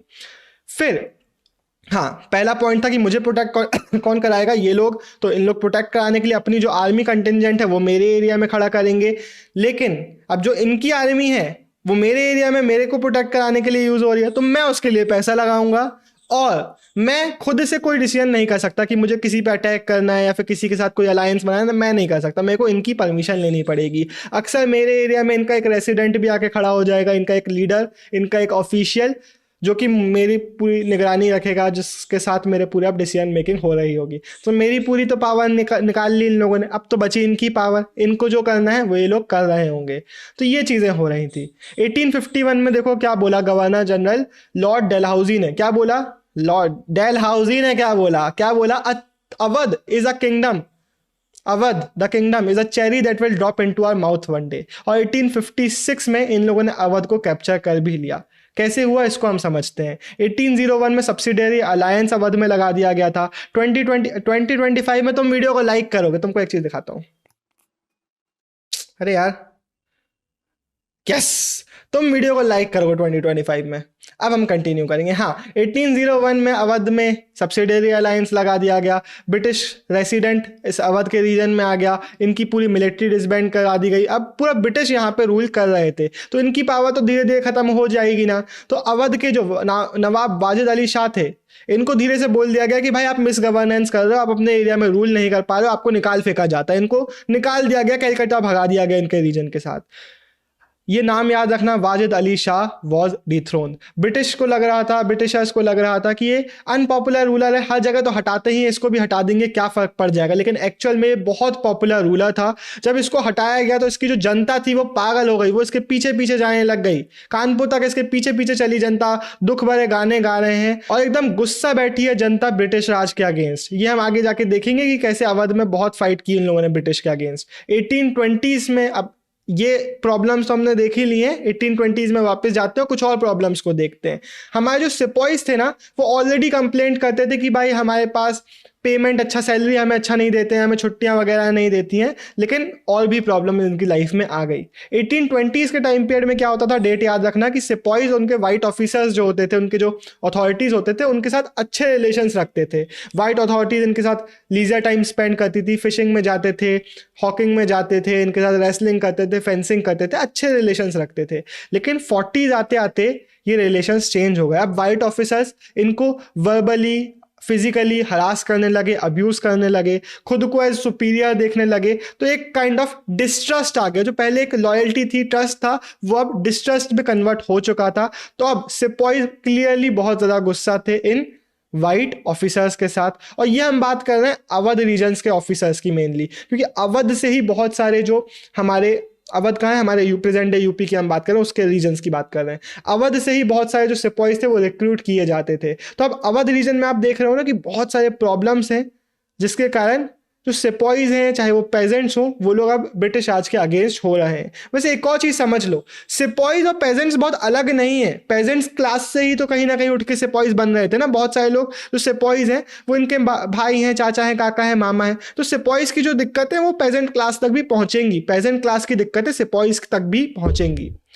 तो यही हमें देखने को मिल जाता है। अब हम बात करते हैं कि व्हाट रेबेल्स वांटेड, कि जब रेबेल्स अपना रेबेलियन कर रहे थे तो कैसे पता चलता है कि वो लोग चाह क्या रहे थे, उनके ओपिनियंस कहाँ से देखने को मिलते हैं। हमें ज़्यादा सोर्सेस नहीं मिलते हैं, बस वही प्रोक्लेमेशन और इश्तिहार, जो नोटिस वगैरह, अपील्स वगैरह इशू की जाती थी, बस हमें वही मेनली इनकी तरफ से देखने को मिलती हैं। लेकिन एक चीज़ हमें समझ में आ जाती है कि दे अपील्ड टू ऑल सेक्शन, किसी भी सेक्शन के आप हो, हिंदू मुस्लिम कोई भी हो, महावीर को मानने वाले हो, चाहे आप अल्लाह को, चाहे मोहम्मद को, चाहे किसी को भी मानने वाले हो, आपको इनवाइट किया जा रहा था कि भाई हम सबका दुश्मन अभी ब्रिटिश राज ही है, चलो पहले उसको निपटाते हैं, फिर देखेंगे अपने आसपास की दिक्कतें। और ये बताया जा रहा था कि भाई पहले देखो कितने अच्छे से हम मुगल पीरियड में हिंदू मुस्लिम कितने यूनाइटेड रहते, तो चलो उसी टाइम पीरियड में वापस चलते हैं, वैसा ही सिस्टम वापस लेके आते हैं और फिरंगी राज को हटाते हैं। तो अब हमें क्या देखने को मिलता है कि जब ब्रिटिश राज कोलैप्स करना चालू किया, जब रिबेलियंस ने ब्रिटिश राज को निकाल फेंका था, फिरंगियों को ये लोग मार डाल रहे थे, तब इन लोगों ने दिल्ली हो गया, लखनऊ हो गया, कानपुर हो गया, इन जगहों पे अपना खुद का अथॉरिटी सेटअप कर लिया था। जैसे मुगल पीरियड में चलता था ना, उस तरीके से इन्होंने कोर्ट बना लिया था, उस तरीके से ये लोग अब धीरे धीरे काम करने की कोशिश कर रहे थे। लेकिन ब्रिटिश राज को, स्पॉइलर अलर्ट, इंडिपेंडेंस हमें 1947 में मिली थी, 1857 में नहीं। तो क्लियरली ब्रिटिश राज ने रिप्रेशन किया, कमबैक किया, और किस तरीके से किया वो हम देख लेते हैं। क्लियरली ब्रिटिश ऐसे जीते थे इस टाइम पे, तो देख लेते हैं। सबसे पहले इन्होंने कुछ लॉज निकाले, इन्होंने मार्शल लॉ इंपोज कर दिया पूरे नॉर्थ इंडिया में। इन्होंने मिलिट्री को, और इवन जो ऑर्डिनरी ब्रिटिश पीपल है हमारे इंडिया में, उनको भी इतनी पावर दे दी थी कि आप किसी को भी पकड़ के उसका ट्रायल कर सकते हो, किसी को भी पकड़ के आप जज कर सकते हो वो रेबेलियन का पार्ट है या नहीं। और अगर आपको लगता है कि ये रेबेलियन कर रहा था तो मार डालो, कोई सोचने की जरूरत नहीं है। इतनी पावर्स नॉर्मल ब्रिटिश पीपल को इन लोगों ने दे दी थी। 1857 स्टार्ट तो ना पहले ही हो गया था, लेकिन काफ़ी टाइम लगा रिप्रेशन करने में, और 1857 के सितंबर, लेट सितंबर में इन्होंने दिल्ली को कैप्चर कर लिया। इसके बाद 1858 मार्च में इन्होंने अवध को कैप्चर कर लिया। किनने? ब्रिटिश रिप्रेशन जब हुआ था ना ब्रिटिशर्स का, उन लोगों ने। सबसे ज़्यादा हमें फाइट मेनली देखने को मिलती है यहाँ अवध में ही। यहाँ पे जब अवध में ये लोग कैप्चर करने के लिए जा रहे थे ना, तो एक हमारे जर्नलिस्ट है, उन्होंने बताया कि लगता है कि पूरी पॉपुलेशन, 3/4 ऑफ द पॉपुलेशन यहाँ पे उमड़ आई है लड़ाई करने के लिए। तब उनको पता चला कि ये सिपाहीज बस लड़ाई नहीं कर रहे हैं, पूरी जनता ही मिलकर, जितनी भी एडल्ट पॉपुलेशन है वो पूरी ही मेल पॉपुलेशन लड़ाई करने के लिए उतर आ रही है। और इनिशियली इन्होंने दिल्ली को बहुत ज़्यादा इंपॉर्टेंस दी थी। किसने? ब्रिटिश राज वालों ने, ब्रिटिशर्स ने, क्योंकि ये लोग समझते थे कि ब्रिटिशर्स की सिंबॉलिक वैल्यू ज़्यादा है। तो इसलिए उन्होंने 2 प्राउंड अटैक किया था, ऊपर से और नीचे से, और दोनों तरफ से आके दिल्ली को कैप्चर करने की पूरी कोशिश की थी। तो ये सब लिखोगे आप प्रिपरेशन का जब क्वेश्चन आएगा तब। अब एक लास्ट और एक बहुत इंपॉर्टेंट 8 मार्क का क्वेश्चन आता है इस चैप्टर से कि इमेजेस ऑफ द रिवोल्ट को एक्सप्लेन करो। ये पहले भी आया हुआ है, फ्यूचर में भी आ सकता है। तो आपको सारी इमेजेस के नाम पता होना चाहिए, डिस्क्रिप्शन पता होना चाहिए, और पूरे आपको एक्सप्लेन करना होगा। अब हर एक इमेज का 3 मार्क का क्वेश्चन भी बन सकता है, लेकिन 8 मार्क का क्वेश्चन अगर हमने प्रिपेयर कर लिया तो 3 मार्क के तो बन ही जाएंगे। तो हर एक चीज़ को हम पढ़ लेते हैं। मैं क्या करूँगा, आपको ऐसे फोटो दिखाऊंगा और एक्सप्लेनेशन देता चला जाऊंगा, आपको सुनते चले आना है, उसी को लिख के आना है। सबसे पहले हमें एक टाइप ऑफ इमेज देखने को मिलती है जिसमें ब्रिटिश हीरोज को कमेमोरेट किया जा रहा है, सेलिब्रेट किया जा रहा है। जिसमें से पहली इमेज हमारी, सबसे इंपॉर्टेंट इमेज हमारी, एकमात्र इमेज हमारी देखने को मिलती है रिलीफ ऑफ लखनऊ, जिसको थॉमस जोन्स बार्कर ने 1859 में पेंट किया था। मैं चाहता था इस पीपीटी को अच्छा, मैं इसको हटा सकता था, थोड़ा सा नीट एंड क्लीन कर। मैंने क्या इतनी मेहनत करा, ठीक तो है, ठीक है ना? बोलो हाँ, सब बोलोगे कमेंट में हाँ ठीक है। इसमें कुछ की इंपॉर्टेंट नेम्स हैं, उनको हम देख लेते हैं। हुआ क्या, जब लखनऊ में बिसीज कर लिया हमारे रेबेल्स ने, तो यहाँ पे जो हेनरी लॉरेंस बिश्नोई से याद रखना, लॉरेंस, हेनरी भूल भी गए तो चलता है। लॉरेंस बिश्नोई ने क्या किया, लॉरेंस बिश्नोई जो कि लखनऊ का कमिश्नर था, उसने क्या किया, सारे जो ब्रिटिश लोग थे उनको सबको पकड़ा और ब्रिटिश रेसिडेंसी में लेके आ गया कि भाई चलो तुमको बचाएंगे, चलो तुमको बचाएंगे। लॉरेंस तो मार डाला गया, मार गिराया गया, लेकिन कॉलोनल इंग्लिश थे जिन्होंने कमांड संभाली और रेबेल से लड़ना कंटिन्यू रखा। उसके बाद अब 3 बहुत इंपॉर्टेंट नेम आते हैं जिनको बिल्कुल नहीं भूलना। जेम्स आउट्रम और हेनरी हेवलक आते सबसे पहले, अपनी आर्मी लेके घुस जाते हैं रेबेल्स को मार गिराते हुए, और अब इन लोग फाइट करना चालू करते हैं। 25 सितंबर में ये आते हैं। फिर कॉलिन कैंपबेल आते हैं 20 दिन बाद, और फाइनली ये अपनी मिलिट्री फोर्सेस लेके आते हैं और रेबेल्स को सबको मार गिराते हैं, और ब्रिटिश जितने भी फिरंगी फंसे हुए थे उन सबको बचा लेते हैं। तो ये इमेज में अगर आप देख सकते हो, ये 3 बीच में कौन है, हमारे आउट्रम हैं, हमारे हेवलक हैं और हमारे कैम्पबेल हैं। ये बीच में खड़े हुए हैं। क्लियरली ब्रिटिश जीत गए, क्योंकि ये देखो साइड में पड़े हुए हैं हमारे रेबेल्स जिनको मार गिराया है इन्होंने। इस इमेज में अगर आप देख सकते हो तो यहाँ पे वेल लेट किया गया है, साइड में थोड़ा डिम किया गया है, और पीछे हमें डिस्ट्रक्शन देखने को मिल रहा है, जिससे समझ में आ रहा है कि बहुत भयंकर फाइट हुई है। जिसके बाद जो ब्रिटिश हैं वो जीत के बीच में खड़े हुए हैं। यहाँ पे घोड़े वगैरह भी दिखाए हुए हैं जो कि ब्रिटिश ट्रायम्फ को यहाँ पे पोर्ट्रे कर रहा है। तो ये जो पूरा डिस्क्रिप्शन मैंने दिया है ना, ये आपको लिख के आना पड़ेगा। हो सकता है आप भूल जाएं तो आपको रिवाइज करना पड़ेगा। रिवाइज करने के लिए बेस्ट तरीका है हमारे नोट्स परचेस करो, बेस्ट है भाई सच में। इतने चुम्मा नोट्स है ना भाई हमारे, इतने चुम्मा नोट्स है ना हमारे भाई। तुम करो तो परचेस, तुम्हें मजा ना आए तो बोलना, मेरे को आके मुक्का मारना। कैसे मारोगे, इतने प्यारे, मजा आएगा ही आएगा। अब इस दूसरी पिक्चर को देख लेते हैं। इस पिक्चर में अब अलग लाइट दिखाई जा रही है। इस पिक्चर, ऐसी जो पिक्चरें थी ना, ये हमारे न्यूज़पेपर्स वगैरह में पब्लिश की जा रही थी, जिसमें विमेन, हेडिंग बना देना विमेन, उनकी कंडीशंस को पोर्ट्रे किया जाता। किन विमेन की, हमारे ब्रिटिश विमेन की। यहाँ पे देखो ब्रिटिश विमेन एक हडल बना के बैठी हुई है, डरी हुई है, कांप रही है, ऐसा लग रहा है। इससे क्या पोर्ट्रे किया जा रहा है कि जो रेबेल्स थे वो कितने घटिया थे। लेकिन बैकग्राउंड में ब्रिटिश आर्मी को दिखाया जा रहा है कि ब्रिटिश आर्मी फाइनली इन लोगों को बचाने के लिए आ गई है। तो यहाँ पे कहीं पे भी वायलेंस दिखाया नहीं गया है, लेकिन रेबेल्स को एक बहुत घटिया लाइट में पोर्ट्रे जरूर कर दिया गया है। अगेन इस इमेज का भी नाम याद रखना, इन मेमोरियम, जिसको जोसेफ नोएल पेटोन ने 1859 में पेंट किया था। अगली हमारी आ जाती है मिस व्हीलर की। इसमें हमारे 4 बर्ली हट्टे कट्टे मुश्तंडे हमारे रेबेल्स, ये एक अबला नारी पे अटैक कर रहे हैं। लेकिन अबला नारी एक फिरंगी नारी है, वो कोई कमज़ोर नहीं है, वो गन लेके इनको मुश्तंडों को मार गिरा रही है। और इस इमेज में हमें एक और चीज़ क्या देखने को मिलती है, रिलीजियस कनोटेशंस है। यहाँ पे हमें एक बुक देखने को मिल रही है जो कि नॉर्मल बुक नहीं है, ये है हमारी बाइबल। तो इससे क्या दिखाया गया है कि हमारे इंडियन घटिया किस्म के जो लोग हैं वो इस अबला नारी पे अटैक कर रहे हैं, जो कि सिर्फ एक अबला नारी पे अटैक नहीं है, क्रिश्चियनिटी पे अटैक है। तो ऐसी इमेज जब ब्रिटिश राज में ब्रिटेन वगैरह में देखी जाती थी तो वो लोग क्या बोलते थे कि हमें चाहिए वेंजियंस, हमें चाहिए रेट्रीब्यूशन, हमें चाहिए बदला। अब अगली इमेज है हमारी पंच की, हमारी एक मैगजीन, जिसमें हमें एक एलिगोरिक फिगर देखने को मिल रही है जस्टिस की। इस नाम को याद रखना, जस्टिस। जितने भी नाम बनाए ना इनके, आप हेडिंग बना के, सब हेडिंग बना के आ सकते, जस्टिस, इन मेमोरियम, सारी। अब इसमें भी आपको क्या देखने को मिल रहा है, जो इंडियन वुमेन है, इंडियन बच्चे हैं, वो डर के बैठे हुए हैं, लेकिन ये जो एलिगोरिक फिगर है जस्टिस की, ये फाइट कर रही हैं। ऐसी सारी इमेजेस देख के ब्रिटिश पॉपुलेशन में क्या होगा, उन लोग के दिमाग में यही बात आएगी कि हमें वेंजेंस चाहिए, हमें बदला चाहिए। इसके बाद कुछ इमेजेस ऐसी भी जस्टिस पंच वगैरह में रिलीज की जाती थी जिसमें बदले को दिखाया जाता था। फॉर एग्जांपल ये इमेज हो गई, चाहे ये इमेज हो गई, इसमें क्या हो रहा है, पब्लिकली हमारे जो रेबेल्स थे उनको मार गिराया जा रहा है। अब कुछ इमेजेस ऐसी भी थी, इसके आप हेडिंग बनाओगे नो प्लेस फॉर क्लेमेंसी, अब क्लेमेंसी हेडिंग बना सकते हो। बेसिकली इसमें यहाँ पे गवर्नर जनरल कैनिंग है, जिनको इस तरीके से दिखाया जा रहा है कि वो एक रेबेल को सपोर्ट कर रहे हैं। हुआ ये था कि इन्होंने बोला कि हमें थोड़ी सी लीनियंसी दिखाना चाहिए ताकि जो सिपॉइज वगैरह हैं इनका हम ट्रस्ट वापस से गेन कर सकें। तो जब उन्होंने बोला तो इनको मॉक किया जा रहा था, तो इनको मॉक किया पंच ने इस कार्टून की तरह, जहाँ पे उसने दिखाया कि भाई एक रेबेल है जो कि एक बहुत घटिया किस्म का रेबेल है, क्योंकि मतलब बहुत घटिया इंसान है जो उसने बहुत सारे लोगों को मार गिराया है, चाकू वाकू पकड़ा है, हाथ में तलवार वगैरह पकड़ा है, लेकिन ये कैनिंग इसको सपोर्ट कर रहा है, कैनिंग को उसका एज अ फादर फिगर दिखाया जा रहा है। तो ये सारी इमेजेस क्यों यूज की जा रही थी, जो भी सिपॉइज की तरफ थोड़ी सी लीनियंसी दिखाता था उसको मॉक करने के लिए ऐसी इमेजेस वगैरह, कार्टून्स वगैरह पब्लिकली निकाले जा रहे थे। अब ये सारी हो गई हमारी ब्रिटिश साइड की इमेजेस। अब हम देख लेते हैं इंडियन साइड की एक इमेज जो हमें इस चैप्टर में देखने को मिल जाती है, जिसका एक 3 मार्क का क्वेश्चन मैंने अपने सैंपल पेपर में डाला हुआ है।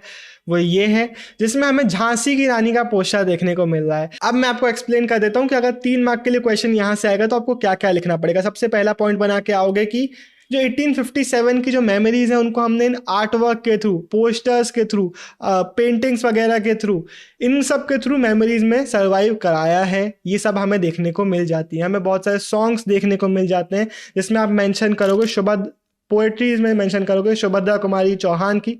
सुभद्रा है या शुभद्रा है? सुभद्रा, SU है ना, सुभद्रा। स्पेलिंग बताना है कमेंट में, SU है या SHU है? सुभद्रा कुमारी चौहान की जो हमें देखने को मिलती है, खूब लड़ी मर्दानी वो तो झांसी वाली रानी थी। ये लाइन लिख के आओगे कि ये जो लाइन है पूरे इंडिया में बहुत ज़्यादा फेमस है, जिसमें झांसी की रानी के बारे में डिस्क्रिप्शन दिया जा रहा है। उसके बाद झांसी की रानी के इस पोस्टर को डिस्क्राइब करोगे कि भाई झांसी की रानी को अक्सर ऐसे दिखाया जाता है कि she is a masculine, a very powerful figure, जिनके एक हाथ में तलवार है, दूसरे हाथ में घोड़े की रस्सी है, रेन्स ऑफ हॉर्स, एंड वो ब्रिटिशर्स के साथ जंग लड़ रही हैं और इंडिया की फ्रीडम के लिए, इंडिया की रिस्पेक्ट के लिए, अपने मदरलैंड के लिए अपनी आखिरी सांस तक जंग लड़ रही हैं। इस तरीके से इनको दिखाया जाता है। ये आप पॉइंट में एक्सप्लेन करके क्या होगा, और आपको पूरे 3 मार्क इसके लिए मिल रहे होंगे। इसी के साथ इस चैप्टर की हमारी सारी इमेज खत्म होती है। अगले चैप्टर में हम देखेंगे एक बहुत रंगीन मिजाज की image, Mahatma Gandhi and the nationalist movement. अगले 20 मिनटों में इस चैप्टर के रैपिड रिवीजन को हम कर रहे होंगे खत्म। अगर तुम हमें टेलीग्राम पे फॉलो करते हो या फिर हमारी लाइव क्लास में एनरोल्ड स्टूडेंट हो, लाइव क्लास अटेंड करते हो, तो तुम्हें पता ही है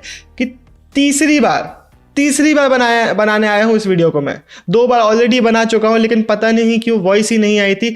अगर तीसरी बार भी वॉइस नहीं आई तो मैं पागल हो जाऊंगा। तो आई होप कि अब सब कुछ सही चलेगा। ये लाइन कम से कम मैंने 10 बार मार ली है पिछली 2 वीडियो में, अलग अलग टेक्स में। पागल हो गया हूँ ये लाइन बोलते बोलते। स्किप नहीं करोगे तुम, सुनो मैं कितने फ्लो में बोलूँगा, इतनी बार मार चुका हूँ, अब रट गई है मुझे लाइनें। Sometimes the best things in life come free to अस।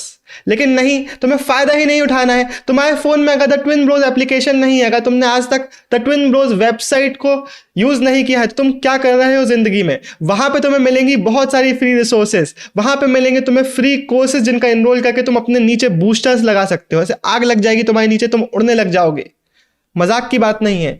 तो अभी इस वीडियो को देखो, वीडियो देखने के बाद लिंक तुम्हें डिस्क्रिप्शन में मिलेगा, वहां से जाओगे और द ट्विन ब्रोज ऐप को अपने फोन में डाउनलोड करोगे। अगर तुम्हारे फोन में द ट्विन ब्रोज ऐप नहीं है तो फेंक देना ऐसा फोन। चलो आए ना फ्लो में, क्योंकि 10 बार बोल चुका हूं मैं, पागल हो गया हूं चीजें बोल बोल के। एक जोक मैंने 5 बार मार लिया है।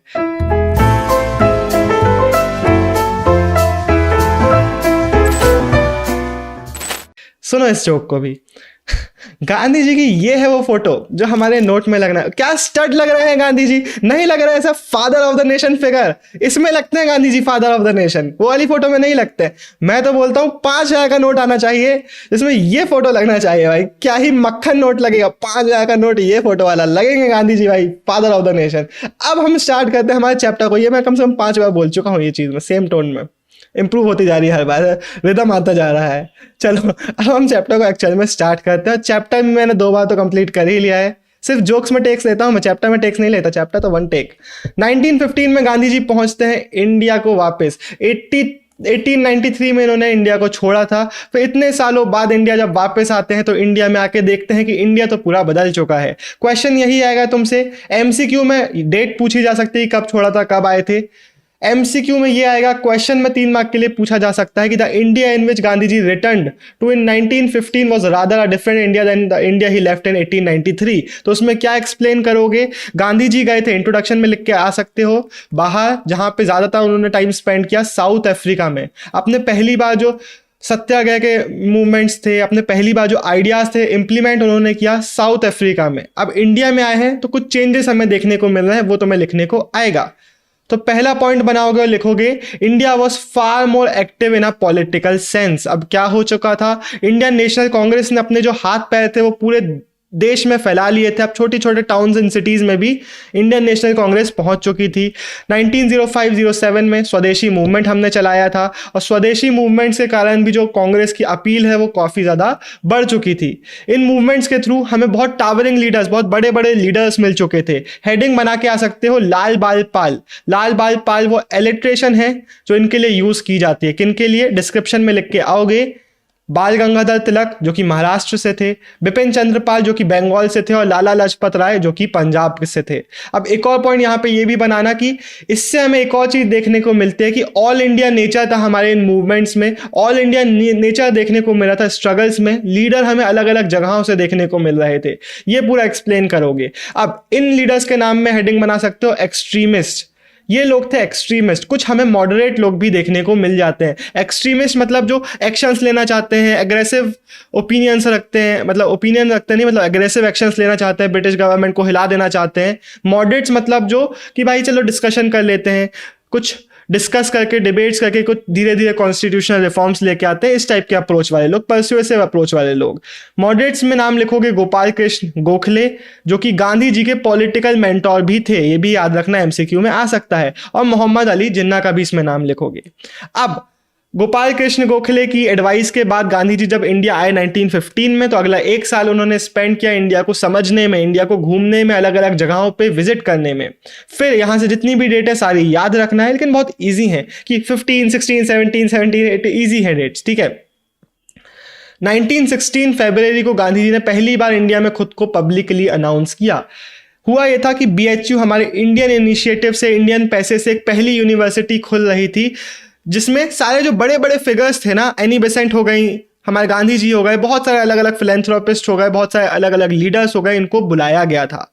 गांधी जी को तो इंडिया में कोई नहीं पहचानता था, इन्होंने साउथ अफ्रीका में काम किए थे, उन काम के बेसिस पे इनको बुला लिया गया था।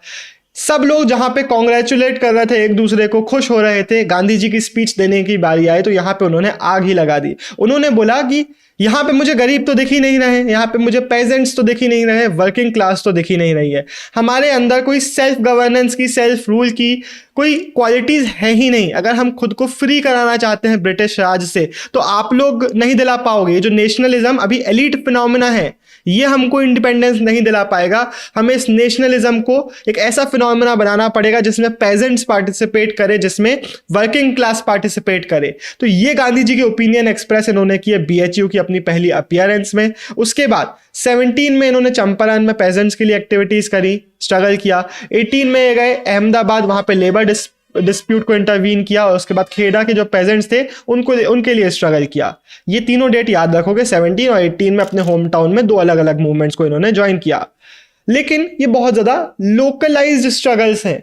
अब इसके बाद हमें 1919 में गांधी जी को मौका मिलता है कुछ ऐसे मूवमेंट्स करने का, कुछ ऐसे स्ट्रगल्स करने का जो कि पूरे ऑल इंडिया नेचर के होने वाले होंगे। 1919 में क्या होता है, राउलेट एक्ट लगा दिया जाता है। अब इसका थोड़ा सा बैकग्राउंड देख लेते हैं। 1914 से, ये डेट भी आप याद रखेंगे, 14 से 18 तक चल रही थी हमारी फर्स्ट वर्ल्ड वॉर। अब वर्ल्ड वॉर में India was forced to kind of support British forces। Punjab region specially British forces को काफ़ी ज़्यादा सप्लीमेंट कर रहा था, काफ़ी ज़्यादा असिस्ट कर रहा था। तो व्हाट इंडिया वाज एक्सपेक्टिंग कि जब वॉर ख़त्म होगी तो ये जो ट्रबल वाला टाइम है ना, कि हमारे यहाँ पे प्रेस की सेंसरशिप लगा दी गई है, किसी को भी ट्रायल विदाउट डिटेंशन लगा दिया गया है, कोई भी ऐसा मीटिंग्स वगैरह अलाउ नहीं किए जाते हैं, ये जो ट्रबल चल रहा है ये ख़त्म हो जाएगा। लेकिन जब वॉर ख़त्म होती है तो उनको मिलता है 1919 का राउलेट एक्ट, जहाँ पे सारे स्ट्रिक्ट मेजर्स को कंटिन्यू किया जाता है। तो इंडिया पूरा भड़क जाता है, बहुत ज्यादा गुस्सा होता है, स्पेशली पंजाब वाला रीजन, कि भाई वॉर के बाद तो हमें रिवॉर्ड मिलना चाहिए था लेकिन हमें और ज्यादा पनिशमेंट्स मिल गए ऐसा लग रहा है। तो पूरे इंडिया में ऐसे गुस्सा भरा हुआ होता है। गांधी जी बढ़ रहे होते हैं पंजाब की तरफ, अलग अलग जगहों पे स्ट्रगल्स चालू हो रहे होते हैं और इस बीच हो जाता है एक बहुत बड़ा हादसा नहीं, एक बहुत घटिया हरकत। अप्रैल 1919 को की जाता है जलियांवाला बाग, जहाँ पे हमारे जो ब्रिटिश आर्मी है, ब्रिटिश फोर्सेस है हमारी, वो हमारे एक पीसफुल प्रोसेशन को, एक पीसफुल मीटिंग को अटैक कर देती हैं और बहुत सारे लोगों को मार देती हैं, बहुत सारे लोगों को इंजर्ड कर देती हैं। तो ये डेट भी आप याद रखेंगे। अब इसके बाद शुरू होता है गांधी जी का बहुत एक important movement, non cooperation movement. अब गांधी जी क्या बोलते हैं, हम नॉन कोऑपरेट करेंगे ब्रिटिश फोर्सेस के साथ। आपको पता ही है, बहुत बेसिक सा टॉपिक है, तो आपको लिख के आना पड़ेगा क्या, कि बच्चों ने स्कूल कॉलेज जाना बंद कर दिया, लॉयर्स ने कोर्ट जाना बंद कर दिया, गवर्नमेंट ऑफिस को लोग छोड़ रहे थे, लोग टैक्स नहीं पे कर रहे थे। और ये तो हो गई भाई गांधी जी ने कुछ चीज़ें जो बोली थी, बहुत सारी चीज़ें ऐसी भी हो रही थी, लोग अपने हिसाब से नॉन कोऑपरेशन को इंटरप्रेट कर रहे थे, ट्राइबल्स लोग अलग, पेजेंट्स लोग अलग, और अपने अपने हिसाब से नॉन कोऑपरेट करने की कोशिश कर रहे थे। गांधी जी एक बहुत स्मार्ट मूव भी खेलते हैं, नॉन कोऑपरेशन को खिलाफत के साथ कूपल कर देते हैं, मिक्स कर देते हैं। खिलाफत मूवमेंट मुस्लिम्स का मूवमेंट चल रहा था, अब खिलाफत को नॉन कोऑपरेशन के साथ मिक्स कर दिया गया है, तो हिंदूज और मुस्लिम दोनों यूनाइट हो गए हैं ब्रिटिश फोर्सेस के अगेंस्ट। लेकिन फाइनली 1922 फरवरी में चौरी चौरा इंसिडेंट हो जाता है। चौरी चौरा एक बस्ती है हमारे यूपी की, और वहां पे एक पुलिस स्टेशन को आग लगा दी जाती है, जिसमें कुछ पुलिस कांस्टेबल्स मर जाते हैं। इसके बाद गांधी जी बोलते हैं कि चाहे कुछ भी उन लोगों ने किया हो, कुछ भी हो रहा हो, आप ऐसा वायलेंट एक्ट नहीं कर सकते। जिसके बाद गांधी जी इस नॉन कोऑपरेशन मूवमेंट को कॉल ऑफ कर देते हैं। ये पूरी डिटेल्स हो गई नॉन कोऑपरेशन की। अब गांधी जी से रिलेटेड हम कुछ इंपॉर्टेंट डिटेल्स देख लेते हैं जो कि बहुत इंपॉर्टेंट है। सबसे पहले हो सकता है आपसे लिखने को आ जाए कि भाई Gandhi ji identified with the pageants, इस तरीके से कुछ डिटेल्स लिखो, या फिर बहुत सारे क्वेश्चंस पूछे जा सकते हैं। तो सारी डिटेल्स यहाँ पे मैं गांधी जी से एसोसिएटेड जो डिटेल्स है उनको एक्सप्लेन कर देता हूँ।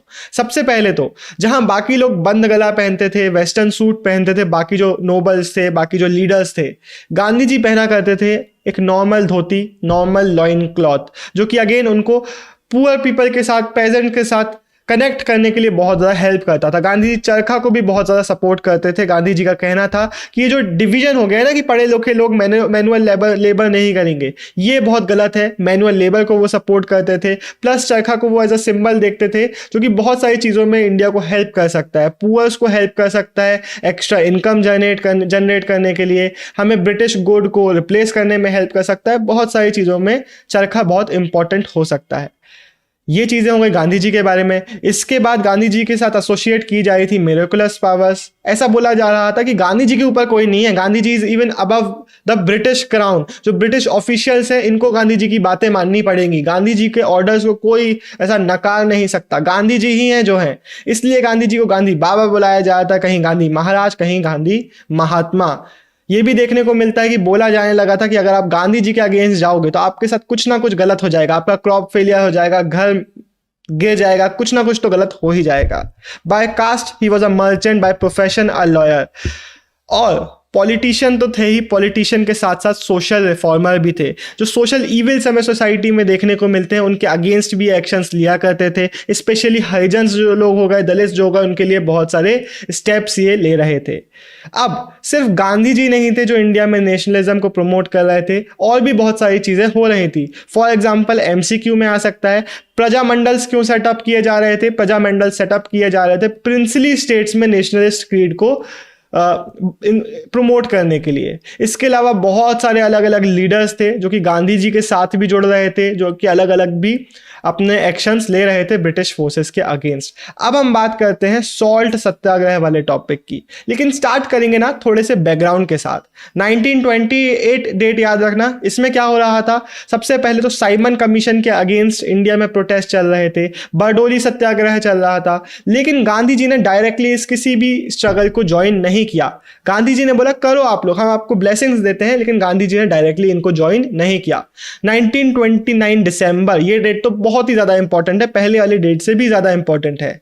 क्यों? क्योंकि कुछ इंपॉर्टेंट चीजें यहां पे हुई थी। सबसे पहले तो याद रखना, जो लाहौर सेशन है, कांग्रेस का लाहौर वाला एनुअल सेशन, वो हुआ था 1929 को।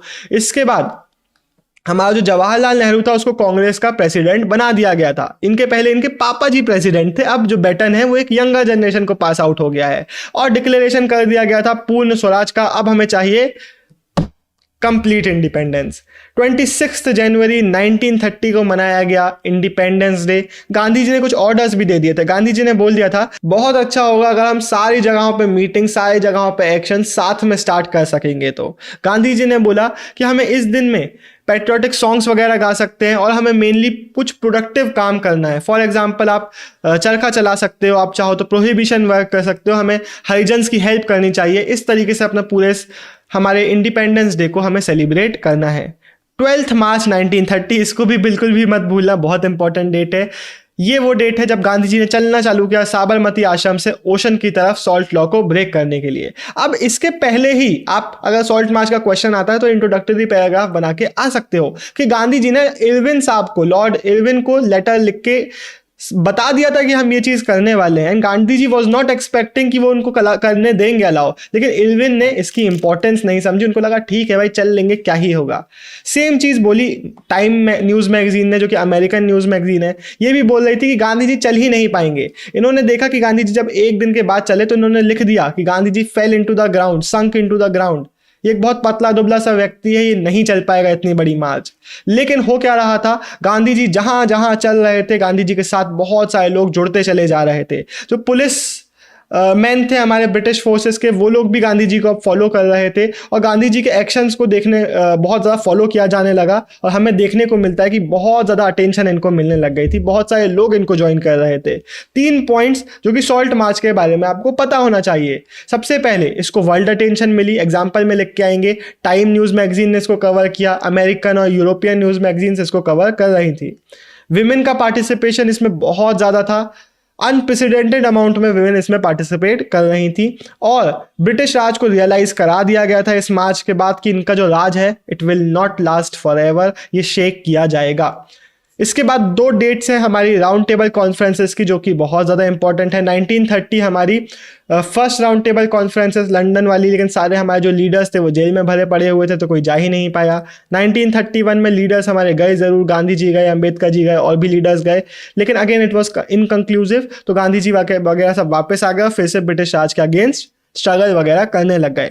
1935 को आप याद रखेंगे, new government of India act आया था, जिसके ठीक 2 साल बाद हमारे इंडिया में प्रोविंशियल इलेक्शंस कराए गए थे, जिसमें ज्यादातर प्रोविंसेस में कांग्रेस ने सीट्स जीती थी, लेकिन जो रिजर्व कॉन्स्टिट्यूएंसीज थी, मुस्लिम रिजर्व कॉन्स्टिट्यूएंसीज थी, वहां पे हमारी मुस्लिम लीग जीती थी। ये आप वहां पे लिख के आ सकते हैं। अब आता है हमारा क्विट इंडिया मूवमेंट। डेट याद रखना है 1942 अगस्त। मैं बार बार डेट पे इतना ज़्यादा एम्फेसाइज क्यों कर रहा हूँ, क्योंकि टॉपिक्स बहुत इजी हैं याद करने के लिए। हम सबको पता है, हमने 10th में भी थोड़ा बहुत इनको पढ़ा हुआ है, हमने सबने सुना हुआ है, लेकिन डेट्स अगर आप मेंशन करेंगे ना तो ही आपका आंसर जो है वो स्टैंड आउट करेगा। बिना डेट्स के आपको इस चैप्टर में मार्क्स बिल्कुल भी नहीं मिलेंगे। तो ये डेट आपको याद रखना है। फिर कुछ पॉइंट्स याद रखना है। क्विट इंडिया मूवमेंट एक ऐसा मूवमेंट था जिसमें यंग पीपल पार्टिसिपेट कर रहे थे। जो बड़े बड़े लीडर्स थे उनको तो स्टार्टिंग से ही जेल में डाल दिया गया था, लेकिन जो यंगर एक्टिविस्ट थे वो उभर के सामने आए थे। जेल भरने का काम ये लोग कर रहे थे और ब्रिटिश फोर्सेस के अगेंस्ट एक्शंस ले रहे थे। फिर कांग्रेस के जो सोशलिस्ट मेंबर्स थे, एग्जांपल लिख के आएंगे, जयप्रकाश नारायण हो गए, ये लोग अंडरग्राउंड बहुत सारी एक्टिविटीज कर रहे थे ब्रिटिश फोर्सेस के अगेंस्ट। और एक और पॉइंट आप लिख के ये जरूर आएंगे कि it was genuinely a mass movement. अब एक तरफ कांग्रेस हो गई, गांधी हो गई, अपने अपने एक्शंस ले रहे हैं, दूसरी तरफ जो मुस्लिम लीग है वो अपनी ब्रांचेस फैला रही है, वो अपना इन्फ्लुएंस फैलाने की कोशिश कर रही है। जिन्ना ने डायरेक्ट एक्शन डे अनाउंस कर दिया था, जिसका एक्शंस लिए गए 16 अगस्त 1946 को जब दंगे भड़क गए कलकत्ता में, और यहाँ से भड़कने के बाद पूरे नॉर्थ इंडिया में, बिहार रीजन हो गया, बाकी रीजन हो गए, पूरे नॉर्दर्न इंडिया में दंगे भड़कना चालू हो गए थे, दंगे फैलना चालू हो गए थे। तो अब हमें 3 कैरेक्टर्स देखने को मिल जाते हैं, British forces versus Hindus versus Muslims हमें देखने को मिलने लग गया। ब्रिटिश फोर्सेस ने बहुत सारी कोशिश भी करी, बहुत सारे अलग अलग लीडर्स ने टॉक्स कराने की कोशिश करी, लेकिन once all the talks failed, 15 अगस्त में इंडिया को डिवाइड भी कर दिया गया और इंडिपेंडेंट भी कर दिया गया। इंडिया फ्री तो हो गया था लेकिन डिवाइड हो गया था। तो Mahatma Gandhi was not happy, he did not attend any function, instead he did a 24 hour fast. इसके अलावा हमारा जो अर्ली मंथ्स है ना इंडिपेंडेंस के बाद के फ्यू मंथ्स, उसको गांधी जी का फाइनेस्ट आवर बुलाया जाता है for his steps that he was taking. ये अलग अलग जगहों पे जा रहे थे, लोगों को सिंपैथी प्रोवाइड कर रहे थे, लोगों को बता रहे थे कि अब हो गया जो होना था, अब हमें लड़ाई नहीं करना चाहिए, अब हमें साथ मिलकर रहना चाहिए। हालांकि इनको क्रिटिसाइज भी किया जा रहा था। कुछ लोगों का कहना था कि आप इंडिया में ही क्यों जा रहे हो, हिंदूज को ही क्यों बता रहे हो, आप मुस्लिम्स को बोलो ना कि लड़ाई ना करें। लेकिन गांधी जी के डीजी तेंदुलकर जो साहब है जिन्होंने गांधी जी की बायोग्राफी लिखी है, याद रखना किस किसने गांधी जी की बायोग्राफी लिखी है, 2 नेम हमें एनसीईआरटी में देखने को मिलते हैं, एक लुई फिशर और एक डीजी तेंदुलकर। तेंदुलकर तो याद रहेगा ही, फिशर भी याद रख लेना। फिशर फिशर फिशर कैसे याद रखोगे, बॉबी फिशर चेस का ग्रेटेस्ट प्लेयर है, ऐसा बोला जाता है, वन ऑफ द ग्रेटेस्ट, उससे याद रखना फिशर। मैंने उसी से याद रखा, तुम लोगों ने तो ना उसको भी याद कैसे याद रखो, कैसे याद रखो तुम लोग जानो, याद रख लेना लुई फिशर को और डीजी तेंदुलकर को। उन्होंने बोला कि Gandhi ji was equally set for everyone. Gandhi ji तो सबको शांत कराना चाहते थे, लेकिन उनका कहना यह था कि मैं पाकिस्तान के मुस्लिम्स को कैसे कुछ बोलने लग जाऊं जब मैं हिंदूज को ही शांत नहीं करा पा रहा हूं। तो ये गांधी जी का कहना था अकॉर्डिंग टू डीजी तेंदुलकर। 30 जनवरी को हमें देखने को मिलता है, देखने को नहीं मिलता, हमें सुनने को मिलता है कि Gandhi ji was shot dead by Nathuram Godse. इसके बाद चाहे टाइम मैगजीन हो, चाहे देश विदेश के बड़े बड़े लीडर्स हो, सबने अपने सिंपैथी दिया, सबने अपने सैडनेस और ग्रीफ को पोर्ट्रे किया, लेकिन गांधी जी तो टपक चुके थे। इस फोटो में हम आएंगे वापस थोड़ी देर बाद। पहले इस 8 मार्क के क्वेश्चन को देख लेते हैं जो कि यहाँ इस टॉपिक से बन जाता है, विच इज गांधी जी के पॉलिटिकल करियर को रिकंस्ट्रक्ट करने के लिए हमारे पास क्या क्या सोर्सेस हैं। तो 4 हेडिंग्स हैं, इनके अंदर आपको डिटेल्स लिखनी पड़ेंगी, एक एक करके बता देता हूँ, कान खोल के सुनना। राइटिंग्स एंड स्पीचेस जो उस टाइम के कंटेम्प्रेरी लोगों की हमें देखने को मिल जाती है, गांधी जी के देखने को मिल जाती हैं। लेकिन ये सुनते हुए, ये पढ़ते हुए हमें एक चीज़ दिमाग में रखना चाहिए कि भाई उन लोगों को पता था ये जो इवन पर्सनल राइटिंग्स है, चाहे कोई लेटर वगैरह ही क्यों ना हो गए, ये लेटर अभी के लिए पर्सनल है, फ्यूचर में पब्लिक हो सकते हैं। तो जब ये लोग लिखते थे तो हो सकता है ये इस चीज़ को दिमाग में रख के लिखते हो, इसलिए हमें शायद लेटर्स को भी इस तरीके से देखना चाहिए कि भाई इसको पब्लिक पर्सपेक्टिव से लिखा गया है। प्लस हमें देखने को मिलता है कि गांधी जी अपने टेक्स्ट वगैरह पब्लिश किया करते थे, नेहरू जी के हमें पब्लिश्ड वर्क देखने को मिल जाते हैं, तो इनका हम यूज़ कर सकते हैं गांधी जी के पॉलिटिकल करियर को रिकंस्ट्रक्ट करने में। फिर ऑटोबायोग्राफीज, अब ऑटोबायोग्राफीज तो बहुत बड़ी टेढ़ी खील है। अगर मैं अपनी ऑटोबायोग्राफी लिखूंगा तो मैं उन चीज़ों को तो भूल ही जाऊंगा ना जो कि मुझे नहीं बताना है किसी को, वो थोड़ी ना मैं बताऊंगा। तो आपको याद रखना पड़ता है कि कुछ चीज़ें ऐसी होती हैं जो कि लोग एक्चुअल में भूल जाते हैं, कुछ चीज़ें ऐसी होती हैं जो लोग लिखते नहीं अपनी बायोग्राफी में, क्योंकि बायोग्राफी इज़ अ वर्क जिसको बहुत ज़्यादा टेढ़ा मेढ़ा किया जा सकता है, क्योंकि खुद ही तो लिख रहे हो। फिर गवर्नमेंट रिकॉर्ड्स आ जाते हैं, इसमें आप मेंशन करोगे होम डिपार्टमेंट की फोर्टनाइटली रिपोर्ट्स हमें देखने को मिल जाती हैं, जिनके थ्रू हमें बहुत कुछ पता चल रहा होता है। इवन जो हमारी सॉल्ट मार्च वगैरह हो गई और अलग अलग मूवमेंट जो होते थे, उसको जो ब्रिटिश स्पाइस वगैरह होते थे, जो पुलिस फोर्सेस होती थी, वो स्पाई किया करती थी, वो देखा करती थी, नोट किया करती थी, और बहुत सारे रिकॉर्ड्स, बहुत सारे डॉक्यूमेंट्स हमें देखने को मिल जाते हैं। और फिर न्यूज़पेपर्स में मैगजीन का नाम लिख के जाना, टाइम मैगजीन का, हमारे अलग अलग इंडियन मैगजीन्स और हमारे इंडियन न्यूज़पेपर्स और यूरोपियन और अमेरिकन न्यूज़पेपर्स, ये सारे लोग अलग अलग एक्टिविटीज़ को कवर कर रहे थे, जिसके थ्रू हमें बहुत कुछ पता चलता है। अब हम देखते हैं इस फोटो को। देखो, मेरी गलती नहीं है, हम पढ़ा रहे थे लाइव क्लास में, पढ़ रहे थे लाइव क्लास में, और किसी ने पॉइंट आउट किया कि ये क्या है। And I was like, पानी की बोतल ही तो है, पानी ही होगा और क्या होगा। तुमको पता ही है कि मैं लड्डू क्यों खा रहा हूँ। बेसन का लड्डू मेरे पास था नहीं, बट यही है अब जो है। Framing the constitution. इस चैप्टर में हम बात कर रहे होंगे उन लोगों की जो हमारी कॉन्स्टिट्यूएंट असेंबली में बैठे हुए थे और डिस्कस कर रहे थे, डिबेट कर रहे थे कि इंडिया का कॉन्स्टिट्यूशन कैसा होना चाहिए। वैसे अगर आप बुक करना चाहते हैं अपने ड्रीम कॉलेज की सीट तो हमारे CUT के कोर्सेज आ चुके हैं। हमारी वेबसाइट या एप्लीकेशन के थ्रू आप इनमें इनरोल कर सकते हैं, लिंक आपको डिस्क्रिप्शन में मिल जाएगा। तो अपनी ड्रीम कॉलेज को बुक करने के लिए फटाक से जाइएगा और इन कोर्सेज में इनरोल कर लो। जितने जल्दी करोगे उतने ज़्यादा आपको ऑफर मिलने वाले हैं। अभी बहुत ज़्यादा ऑफर्स चल रहे हैं तो फटाक से जाके कर लो। इंडियन कॉन्स्टिट्यूशन इफेक्ट में आया 26 जनवरी 1950। बना किस टाइम पीरियड में था? दिसंबर 1946 से नवंबर 1949। इस 3 साल के पीरियड में हमारा कॉन्स्टिट्यूशन बनाया गया था। तीनों ही डेट बहुत ज़्यादा इंपॉर्टेंट है, आपको पता होना चाहिए। MCQs में भी आ सकती हैं, प्लस आपसे एग्जाम में जो क्वेश्चंस आएंगे उनमें भी आपको ये मेंशन करनी पड़ सकती हैं। 11 सेशंस हुए थे जिसमें बहुत सारे दिनों में अलग अलग 165 डेज से भी ज़्यादा हमारी सिटिंग्स हुई थी। इन अलग अलग सेशंस के बीच का जो टाइम होता था, अलग अलग जो कमिटीज़ वगैरह होती थी, ड्राफ्टिंग कमेटी हो गई, ये कमेटी, ऐसी बहुत सारी लैंग्वेज कमेटी, बहुत सारी कमिटीज वगैरह बनाई गई थी अलग अलग डिस्कशंस करने के लिए। वो भी प्लान आउट कर रही थी कि क्या क्या ड्राफ्ट कॉन्स्टिट्यूशन में क्या क्या चीज़ें ऐड किया जाना चाहिए। वो भी अपने डिबेट्स एंड डिस्कशंस वगैरह कर रही थी।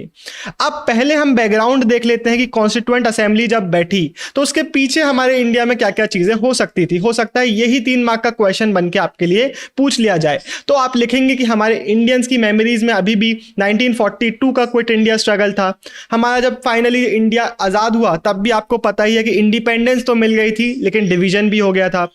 उसके पहले हमारे पास ये हो चुका था quit India movement. Subhash Chandra Bose की बेट, मतलब वो आर्म्ड स्ट्रगल कर रहे थे ब्रिटिश कॉलोनियल पावर्स के साथ, तो ये हमें देखने को मिल जाता है। फॉरेन पावर्स का यूज़ करके ये आर्म्ड स्ट्रगल करने की कोशिश कर रहे थे। उसके बाद हमारे Indian navy, royal Indian navy की जो रेटिंग्स थी, रेटिंग्स मतलब क्या होता है, जो हमारे नेवल सोल्जर्स हैं उनके लिए ये टर्म है। तो आप यही एग्जैक्टली याद कर लेंगे कि हमारे रॉयल इंडिया नेवी की जो रेटिंग्स थी वो अपराइजिंग कर चुकी थी। तो ये भी हमारे लोगों की मेमोरीज में था।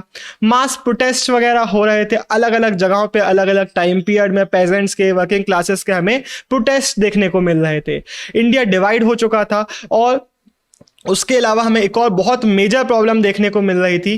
NCERT में इसके लिए लिखा हुआ है, another scarcely less serious problem was princely states. बहुत सारे लोगों को लगता है कि ये थोड़ी कम सीरियस प्रॉब्लम थी, लेकिन स्कार्सली लेस सीरियस का मतलब है कि equally important, equally serious problem हमारी थी प्रिंसली स्टेट्स की।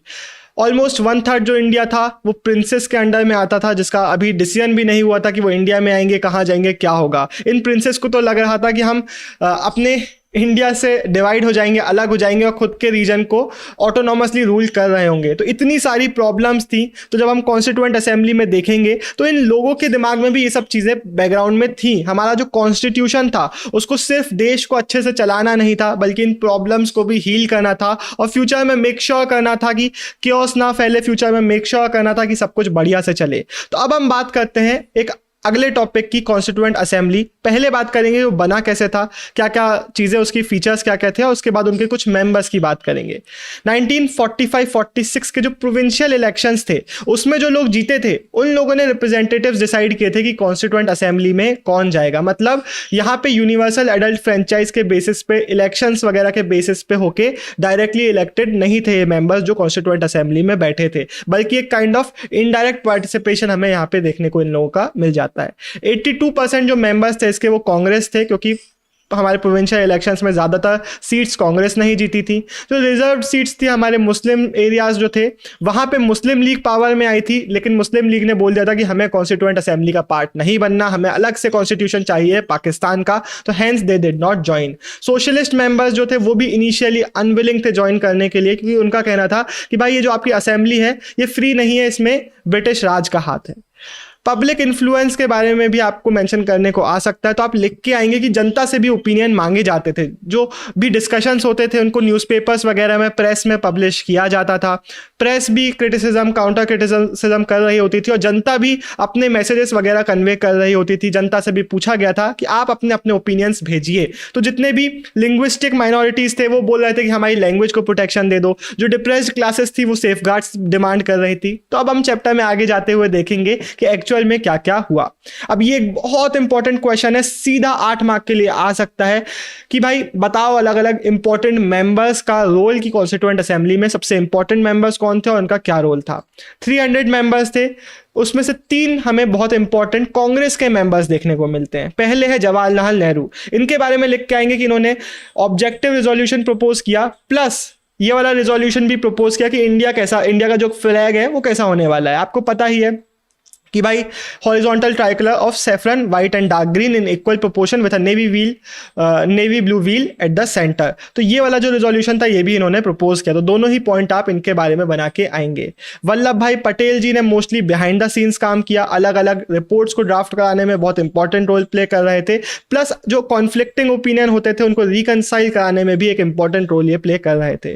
तीसरे हमारे कांग्रेस के मेंबर है राजेंद्र प्रसाद जी, ये हमारे असेंबली के प्रेसिडेंट भी थे। इनका एज अ प्रेसिडेंट काम था कि जो चैट हो रही है, जो कॉन्वर्सेशंस हो रही हैं, जो डिस्कशंस हो रहे हैं, उनको कंस्ट्रक्टिव लाइंस में रखना और मेक श्योर करना कि हर एक व्यक्ति को बोलने का मौका मिले।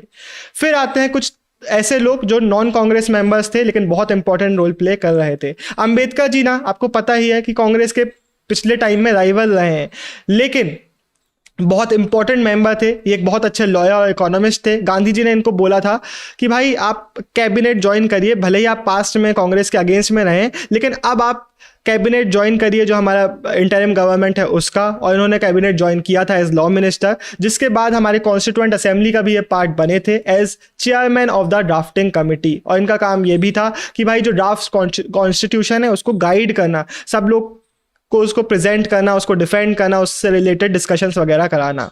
अब अंबेडकर जी के बाद आप मेंशन करेंगे कि 2 और लॉयर थे जो इनके अंडर में काम कर रहे थे, के.एम. मुंशी जी जो कि गुजरात से थे और अल्लड़ी कृष्ण स्वामी अय्यर जी जो कि मद्रास से थे। और इन दोनों का ही बहुत इंपॉर्टेंट इनपुट्स थे ड्राफ्ट कॉन्स्टिट्यूशन को बनाने में। इसके बाद आप मेंशन करेंगे 2 इंपॉर्टेंट सिविल सर्वेंट्स का जो इन लोगों को हेल्प करने में बहुत इंपॉर्टेंट असिस्टेंस प्रोवाइड कर रहे थे। बी.एन. राव जो कि कॉन्स्टिट्यूशनल एडवाइजर थे इंडिया गवर्नमेंट ऑफ इंडिया के। इनका काम था बहुत सारे बैकग्राउंड पेपर्स बनाना। आपने पॉलिटिकल साइंस में पढ़ा ही है ना कि कैसे इंडिया ने अलग अलग जो पॉलिटिकल सिस्टम्स चल रहे थे दुनिया के, उनसे भी बहुत सारी चीजें सीखी थी। तो इनका काम वही था कि बाकी सिस्टम्स को स्टडी करना और उनको उनके बेसिस पे रिपोर्ट्स वगैरह बनाना ताकि हमारे कॉन्स्टिट्यूएंट असेंबली को हेल्प हो सके।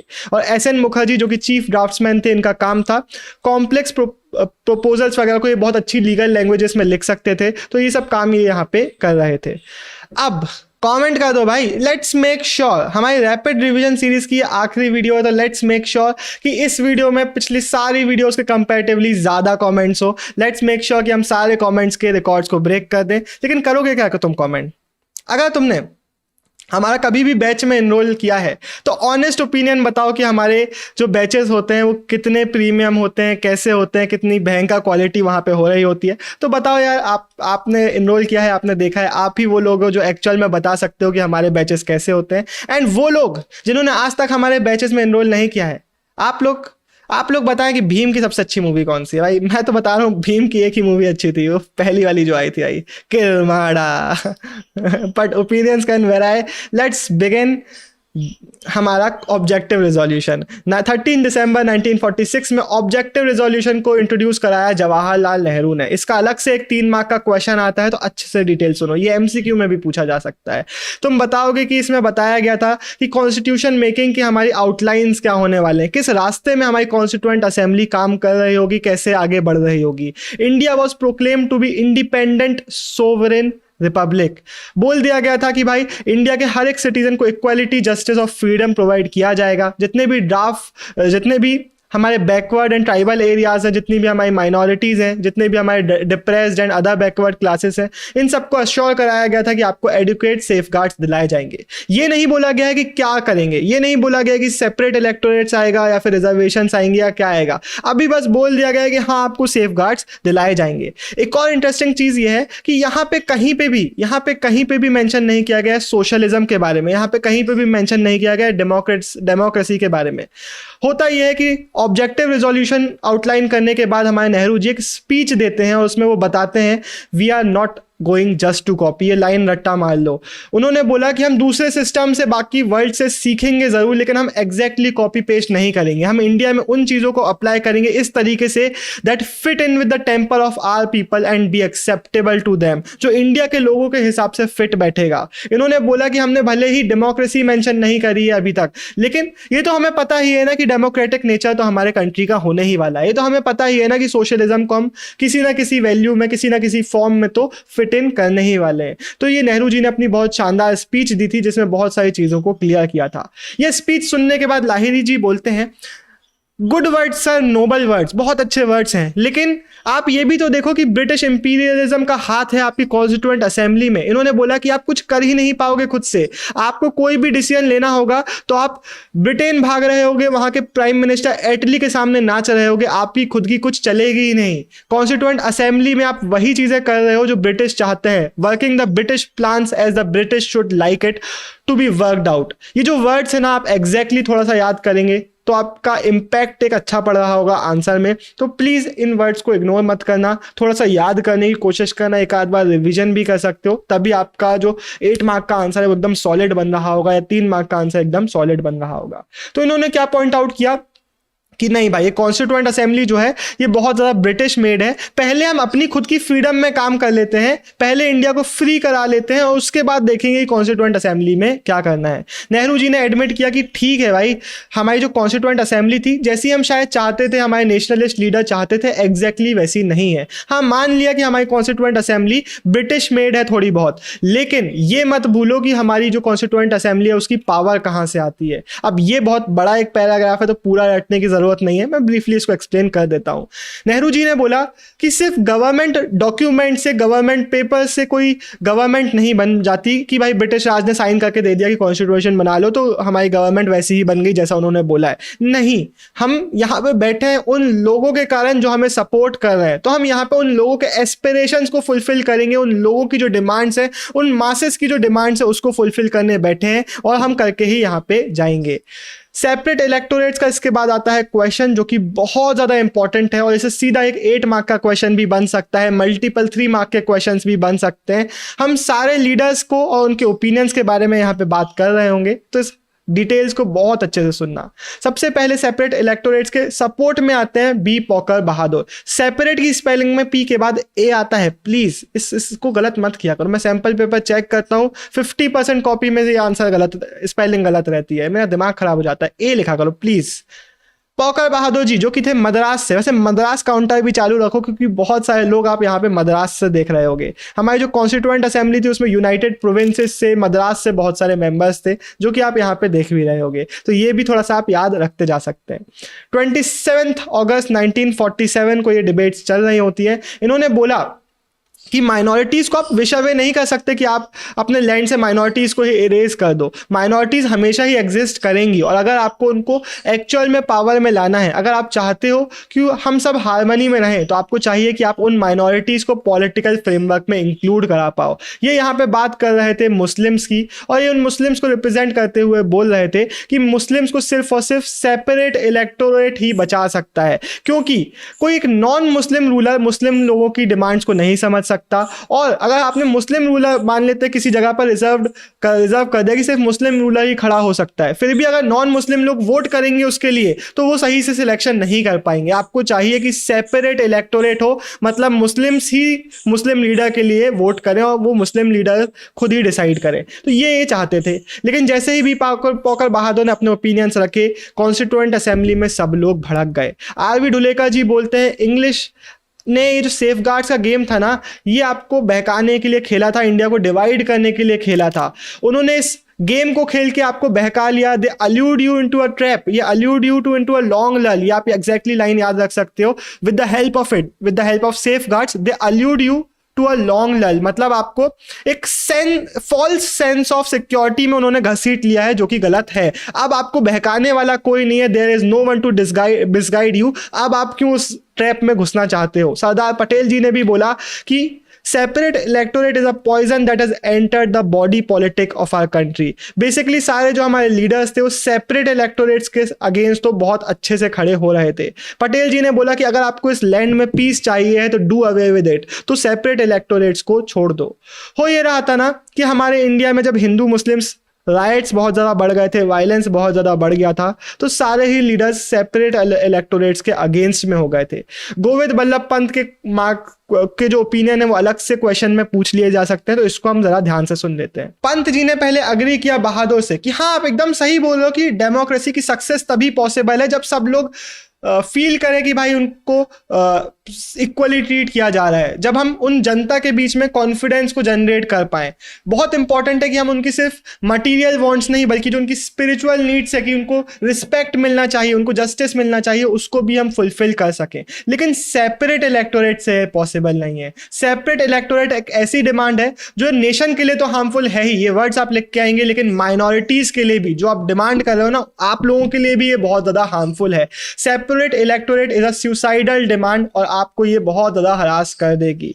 इन्होंने बोला कि माइनॉरिटीज को अगर आपको वल्नरेबल नहीं करना है, अगर आपको उनको पावर में लाना है, तो आप उनको अलग नहीं करो। सेपरेट इलेक्टोरेट तो उनको गवर्नमेंट के इफेक्टिव से अलग ही कर देगा, उनको हमेशा हमेशा के लिए माइनॉरिटी बना के छोड़ देगा। नीचे के इनके वर्ड्स बहुत इंपॉर्टेंट है। इन्होंने बोला बल्लभ पंत जी ने कि हमारी एक अनहोलसम ऑलमोस्ट डिग्रेडिंग हैबिट होती है कि हम हमेशा कम्युनिटीज के टर्म्स में सोचते हैं और सिटीजन्स के टर्म्स में नहीं सोचते। लेकिन बहुत इंपॉर्टेंट है इस बात को समझना कि सिटीजन्स ही है जो इस सोशल पिरामिड का टॉप और बॉटम हर एक चीज बना रहा होता है। हम अलग अलग कम्युनिटीज तो हैं, ये बहुत सही है, हम एक्सेप्ट कर रहे हैं। कॉन्स्टिट्यूएंट असेंबली में इस चीज को अच्छे से एक्सेप्ट किया जा रहा था कि हाँ अलग अलग कल्चर्स हैं इंडिया में और हम उन कल्चरल आइडेंटिटीज को रिस्पेक्ट करेंगे। लेकिन आप हमेशा कम्युनिटीज के टर्म्स में नहीं सोच सकते, आपको इंडिया का सिटीजन के टर्म्स में सोचना पड़ेगा।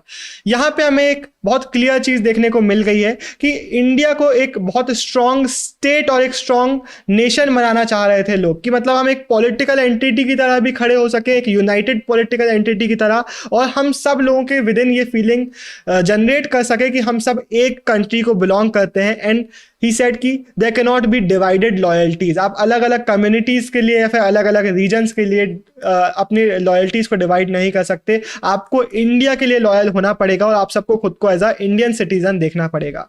वैसे सारे मुस्लिम लोग ऐसे नहीं थे जो बोल रहे थे कि सेपरेट इलेक्टोरेट्स चाहिए। बेगम एजाज रसूल was one of the only women जो कि मुस्लिम कम्युनिटी को बिलोंग करती थी हमारी कॉन्स्टिट्यूएंट असेंबली में। इन्होंने बोला कि सेपरेट इलेक्टोरेट्स व सेल्फ डिस्ट्रक्टिव, हमें सेपरेट इलेक्टोरेट्स नहीं चाहिए। बाय 1949 मतलब by the end of the constituent assembly के टर्म हमें देखने को मिलता है कि सारे ही लोग ऑलमोस्ट अग्री कर रहे थे कि सेपरेट इलेक्टोरेट्स हमें नहीं चाहिए, ये तो हम माइनॉरिटीज को ही हरास करने लग जाएगा।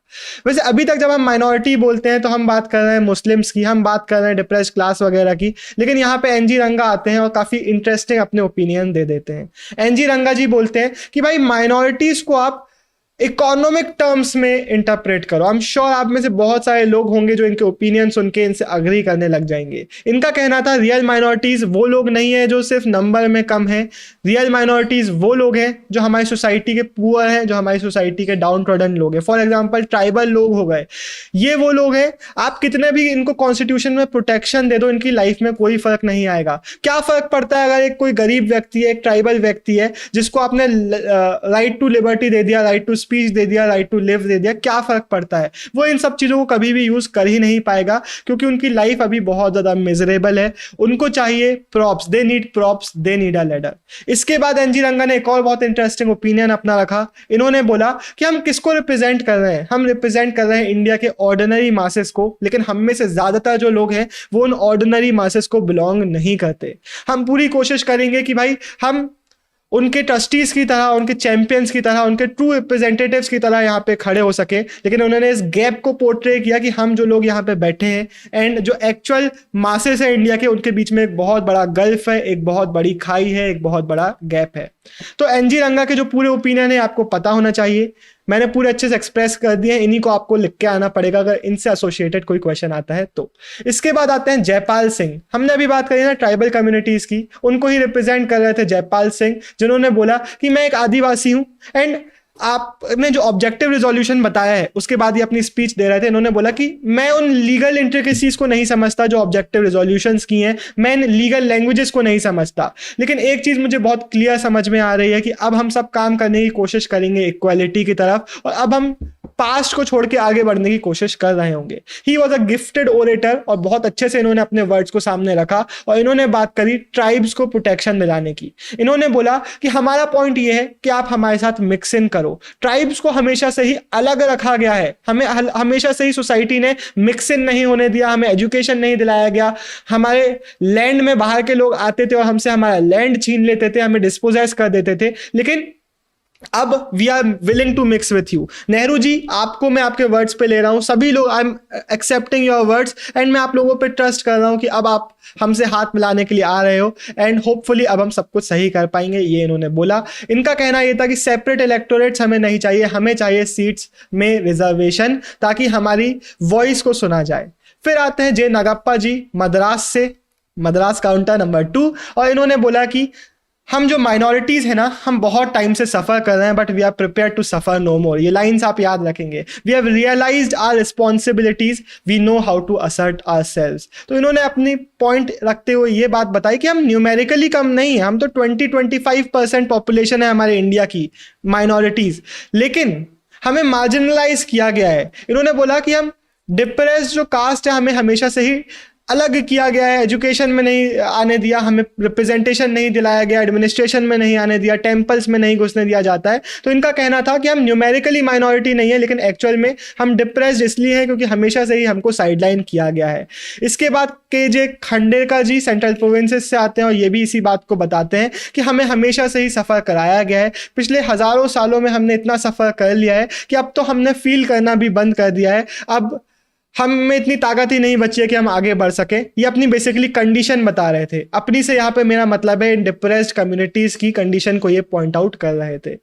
अब जब हमारा पार्टीशन हो चुका था, इंडिया और पाकिस्तान डिवाइड हो चुके थे, उसके बाद हमें देखने को मिलता है कि कोई भी सेपरेट इलेक्टोरेट की डिमांड ऑलमोस्ट नहीं कर रहा था। इवन अंबेडकर जी जो पहले गांधी जी से लड़ रहे थे, अब बोल रहे थे कि नहीं नहीं नहीं, सेपरेट इलेक्टोरेट्स नहीं चाहिए। कोई भी क्वेश्चन आएगा ना, तो ये जो नीचे वाली लाइन है आप ये जरूर वहां पे यूज कर पाएंगे, वो ये है कि कॉन्स्टिट्यूएंट असेंबली में एट द एंड किया क्या। कॉन्स्टिट्यूएंट असेंबली ने अनटचेबिलिटी को अबॉलिश करा दिया, Hindu temples were throne open for everyone, कि कोई भी एंट्रेंस दे सकता है, आपको अंदर घुसने से कोई नहीं रोक सकता। प्लस हमारे गवर्नमेंट जॉब्स में और हमारे लेजिस्लेचर में रिजर्व सीट्स दी गई थी जितने भी हमारे लोएस्ट कास्ट के लोग हैं उन लोगों को। इन सारे चेंजेस को लोग वेलकम तो कर रहे थे, पब्लिक वेलकम कर रही थी। हालांकि इसके बाद भी लोग ये जरूर बोल रहे थे कि जो इतनी खराब कंडीशन है माइनॉरिटीज की, इतनी जो खराब कंडीशन है लोअर कास्ट के लोगों की, वो सिर्फ कॉन्स्टिट्यूशनल रिफॉर्म से चेंज नहीं हो पाएंगी। उसके लिए चाहिए कि हम एक एटीट्यूड चेंज करें, एक माइंडसेट चेंज करें। लेकिन फिर भी सब कॉन्स्टिट्यूशनल चेंजेस को तो सपोर्ट कर ही रहे थे। अब एक बहुत इंपॉर्टेंट क्वेश्चन हम स्टार्ट करेंगे सेंटर वर्सेस स्टेट का, कि सेंट्रल गवर्नमेंट में ज्यादा पावर्स होना चाहिए या स्टेट गवर्नमेंट में ज्यादा पावर्स होना चाहिए। तो यहाँ पे हम देख लेते हैं। जवाहरलाल नेहरू जी ने अपने राजेंद्र बाबू को लेटर लिखा और उन्होंने उनको बताया कि भाई partition is a settled fact now, और अब हमें चाहिए कि हम एक बहुत स्ट्रॉन्ग सेंटर बनाएं, एक ऐसी सेंट्रल अथॉरिटी अगर हमने बना दी जो कि काफी ज्यादा वीक है, जो अगर पीस इंश्योर नहीं करा पा रही या फिर कोऑर्डिनेट नहीं करा पा रही है कंट्री को, या फिर वायलेंस से नहीं सेफ गार्ड करा पा रही है, इंडिया को इंटरनेशनल स्पीयर में रिप्रेजेंट नहीं करा पा रही है, तो हम बहुत गलत ट्रैक पे बढ़ जाएंगे। तो इनका कहना यह था कि हमें एक बहुत स्ट्रॉन्ग सेंट्रल अथॉरिटी चाहिए जो ये सारे काम करा पाए। जो ड्राफ्ट कॉन्स्टिट्यूशन था हमारा, उसने अभी तक यूनियन, स्टेट और कंकरेंट 3 लिस्ट बना ली थी जिसमें अलग अलग सब्जेक्ट्स डाले गए थे। यूनियन के सब्जेक्ट्स की पावर दी गई थी सेंट्रल गवर्नमेंट को, स्टेट लिस्ट की पावर्स दी गई थी, सब्जेक्ट्स की पावर दी गई थी स्टेट गवर्नमेंट्स को, कॉन्करेंट लिस्ट में दोनों की शेयर्ड रिस्पॉन्सिबिलिटीज थी। अब इसके अलावा हमारा जो फिस्कल फेडरलिज्म था, कि फिस्कल जो पावर है, मॉनेटरी जो डिवीजन है वो कैसे होगा, उसके बारे में भी क्वेश्चन आ सकता है। तो सेंटर के हाथों में कस्टम ड्यूटीज और कंपनी टैक्सेस आए। कुछ ऐसे टैक्सेस वगैरह थे जो सेंटर स्टेट के साथ शेयर कर रहा था, जैसे कि इनकम टैक्स और एक्साइज ड्यूटीज, और स्टेट के पास भी कुछ फाइनेंशियल रिसोर्सेज डाले गए थे जैसे कि एस्टेट ड्यूटीज, और इसके अलावा कुछ टैक्सेस जैसे कि land and property tax, sales tax और बॉटल्ड लिक्वर में जो टैक्स लगता है वो भी स्टेट को दिया गया था। तो अब ये आपको देख के लग रहा होगा कि ठीक तो है डिवीजन, लेकिन एक्चुअल में यहाँ पे आपको नहीं समझ में आ रहा है, एक्चुअल में हमारे सेंटर की तरफ बायस हमें देखने को मिल रहा था एंड उसके अगेंस्ट बहुत सारे लोग हो गए थे, जैसे कि के संथनम, अगेन मद्रास काउंटर। इन्होंने बोला कि भाई रियलोकेशन ऑफ पावर करो, भाई तुमने सेंटर को कुछ ज्यादा ही स्ट्रांग बना दिया है। हमारा एक ऑब्सेशन होता है कि भाई सेंटर को ज्यादा से ज्यादा पावर दे दो तो एकदम स्ट्रांग हो जाएगा, लेकिन उन्होंने बोला ऐसा नहीं है। आप इतना ओवरबर्डन कर दोगे तो सेंटर अच्छे से काम ही नहीं कर पाएगा, सेंटर इफेक्टिवली काम ही नहीं कर पाएगा। इनका कहना यह था कि अगर आप स्टेट्स को इतनी कम रिसोर्सेज दोगे तो स्टेट्स क्रिपल हो जाएंगी, वो पैरालाइज हो जाएंगी, वो भी कुछ काम नहीं कर पाएंगी। उन्होंने यहाँ पे पॉइंट आउट किया अपने इसी स्पीच देते हुए अपने वर्ड्स रखे कि भाई आपने इतनी कम रिसोर्सेज दिए स्टेट को कि उनको अगर अपने एरियाज में एजुकेशन प्रोवाइड करना है, सैनिटेशन करना है, कुछ भी करना है तो उनको भीख मांगनी पड़ेगी सेंटर के पास जाके। अगर आपको स्टेट को इतनी ही कम पावर देनी है तो यूनिटरी सिस्टम लगा दो, स्टेट को पावर, स्टेट बना ही क्यों रहे हो, बनाओ ही मत स्टेट गवर्नमेंट अगर आप उनको कोई पावर नहीं देना चाहते तो। इनका कहना था कि भाई अगर आपने ऐसा ही सिस्टम रखा तो states will revolt against the centre. ऐसे एक मेंबर थे उड़ीसा से, इन्होंने बोला the centre is likely to break, क्योंकि आपने उसको बहुत ज्यादा ओवरबर्डन कर दिया है। एक जन का कहना यह बन रहा था कि ज्यादातर लोग ऐसे हो गए कि अगर हम सेंटर को सपोर्ट करेंगे तो हम नेशनलिस्ट हैं, वरना हम नेशनलिस्ट नहीं है। इस तरीके से मत देखो, आपको स्टेट्स को भी पावर देनी पड़ेगी। लेकिन जब सेंटर वर्सेस स्टेट लिखने को आएगा तो ये वो लोग हैं जो हमारे सेंटर को सपोर्ट कर रहे थे। अब हम बात करते हैं उन लोगों की जो सेंटर की पावर को सपोर्ट कर रहे थे। अंबेडकर जी ने बोला कि 1935 के गवर्नमेंट ऑफ इंडिया एक्ट के बाद जो हमें पावर मिली थी उससे बहुत गुना पावरफुल सेंटर अब हमें चाहिए है, ऐसा इन्होंने बोला। गोपाल स्वामी अयंगार जी ने बोला कि सेंटर को जितना स्ट्रांग बना सकते हैं उतना स्ट्रांग बनाना चाहिए। बालकृष्ण शर्मा जी जो कि यूनाइटेड प्रोविंस से थे, इन्होंने भी बोला कि हमें एक ऐसा सेंटर चाहिए जो हमारे रिसोर्सेज को यूज कर सके, अच्छे से मोबिलाइज कर सके, जो हमें फॉरेन एग्रेशन से बचा सके, जो प्रॉपरली एडमिनिस्टर कर सके। तो इन सारे लोगों के ओपिनियंस आप लिख के आएंगे। अब एक फाइनल टॉपिक स्टार्ट होता है जिससे अगेन 8 मार्क के क्वेश्चन और 3 मार्क के क्वेश्चन दोनों ही बन रहे होंगे, एमसीक्यूज भी हम देख रहे होंगे बीच बीच में। तो उसकी हम बात कर लेते हैं कि लैंग्वेज ऑफ द नेशन क्या होने वाली है। 1930s में कांग्रेस ने एक्सेप्ट कर लिया था कि Hindustani will be the national language of India.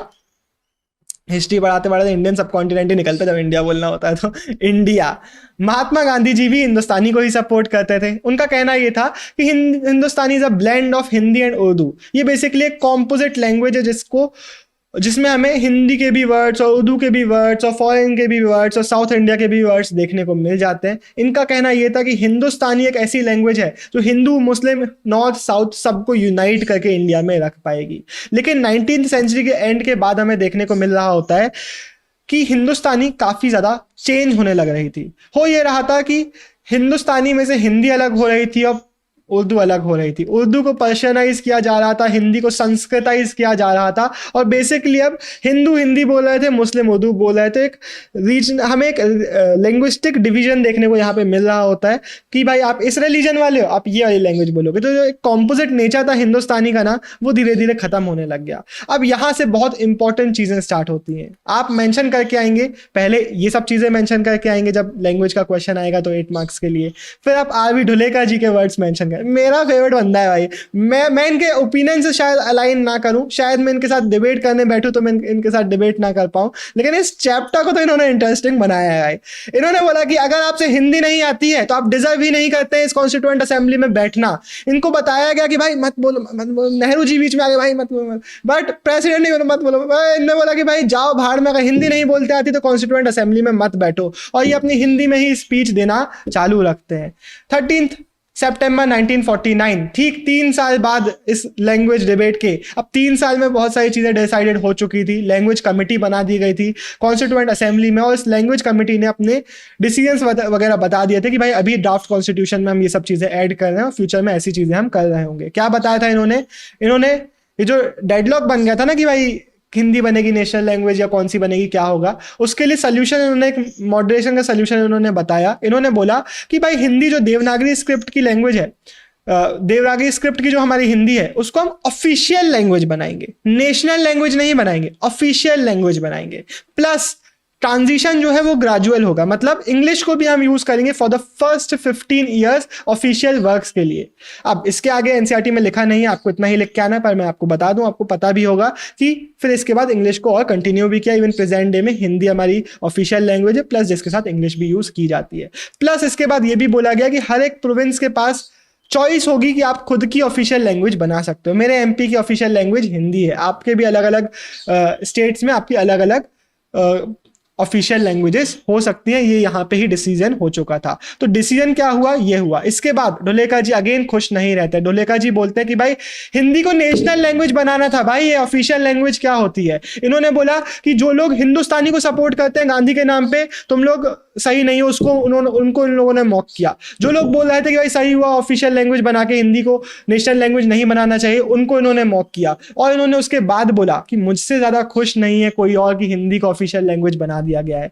लेकिन जो लोग ये बोल रहे हैं ना कि हिंदी को एक प्रिविलेज मिल गया है ऑफिशियल लैंग्वेज बनके, वो एकदम गलत बात है। हिंदी को कोई प्रिविलेज नहीं मिला है, हिंदी पे कोई एहसान नहीं हुआ है, बल्कि it is a conservation of a historic process. मतलब ये एक जो प्रोसेस चल रहा था, इतने टाइम से हम हिंदी के लिए एफर्ट्स डाल रहे थे, वो फाइनली आज फुलफिल हुआ है। फाइनली हिंदी को उसकी जगह मिली है, फाइनली उसको ऑफिशियल लैंग्वेज बनाया गया है। लेकिन वो नेशनल लैंग्वेज बनाना चाहते थे।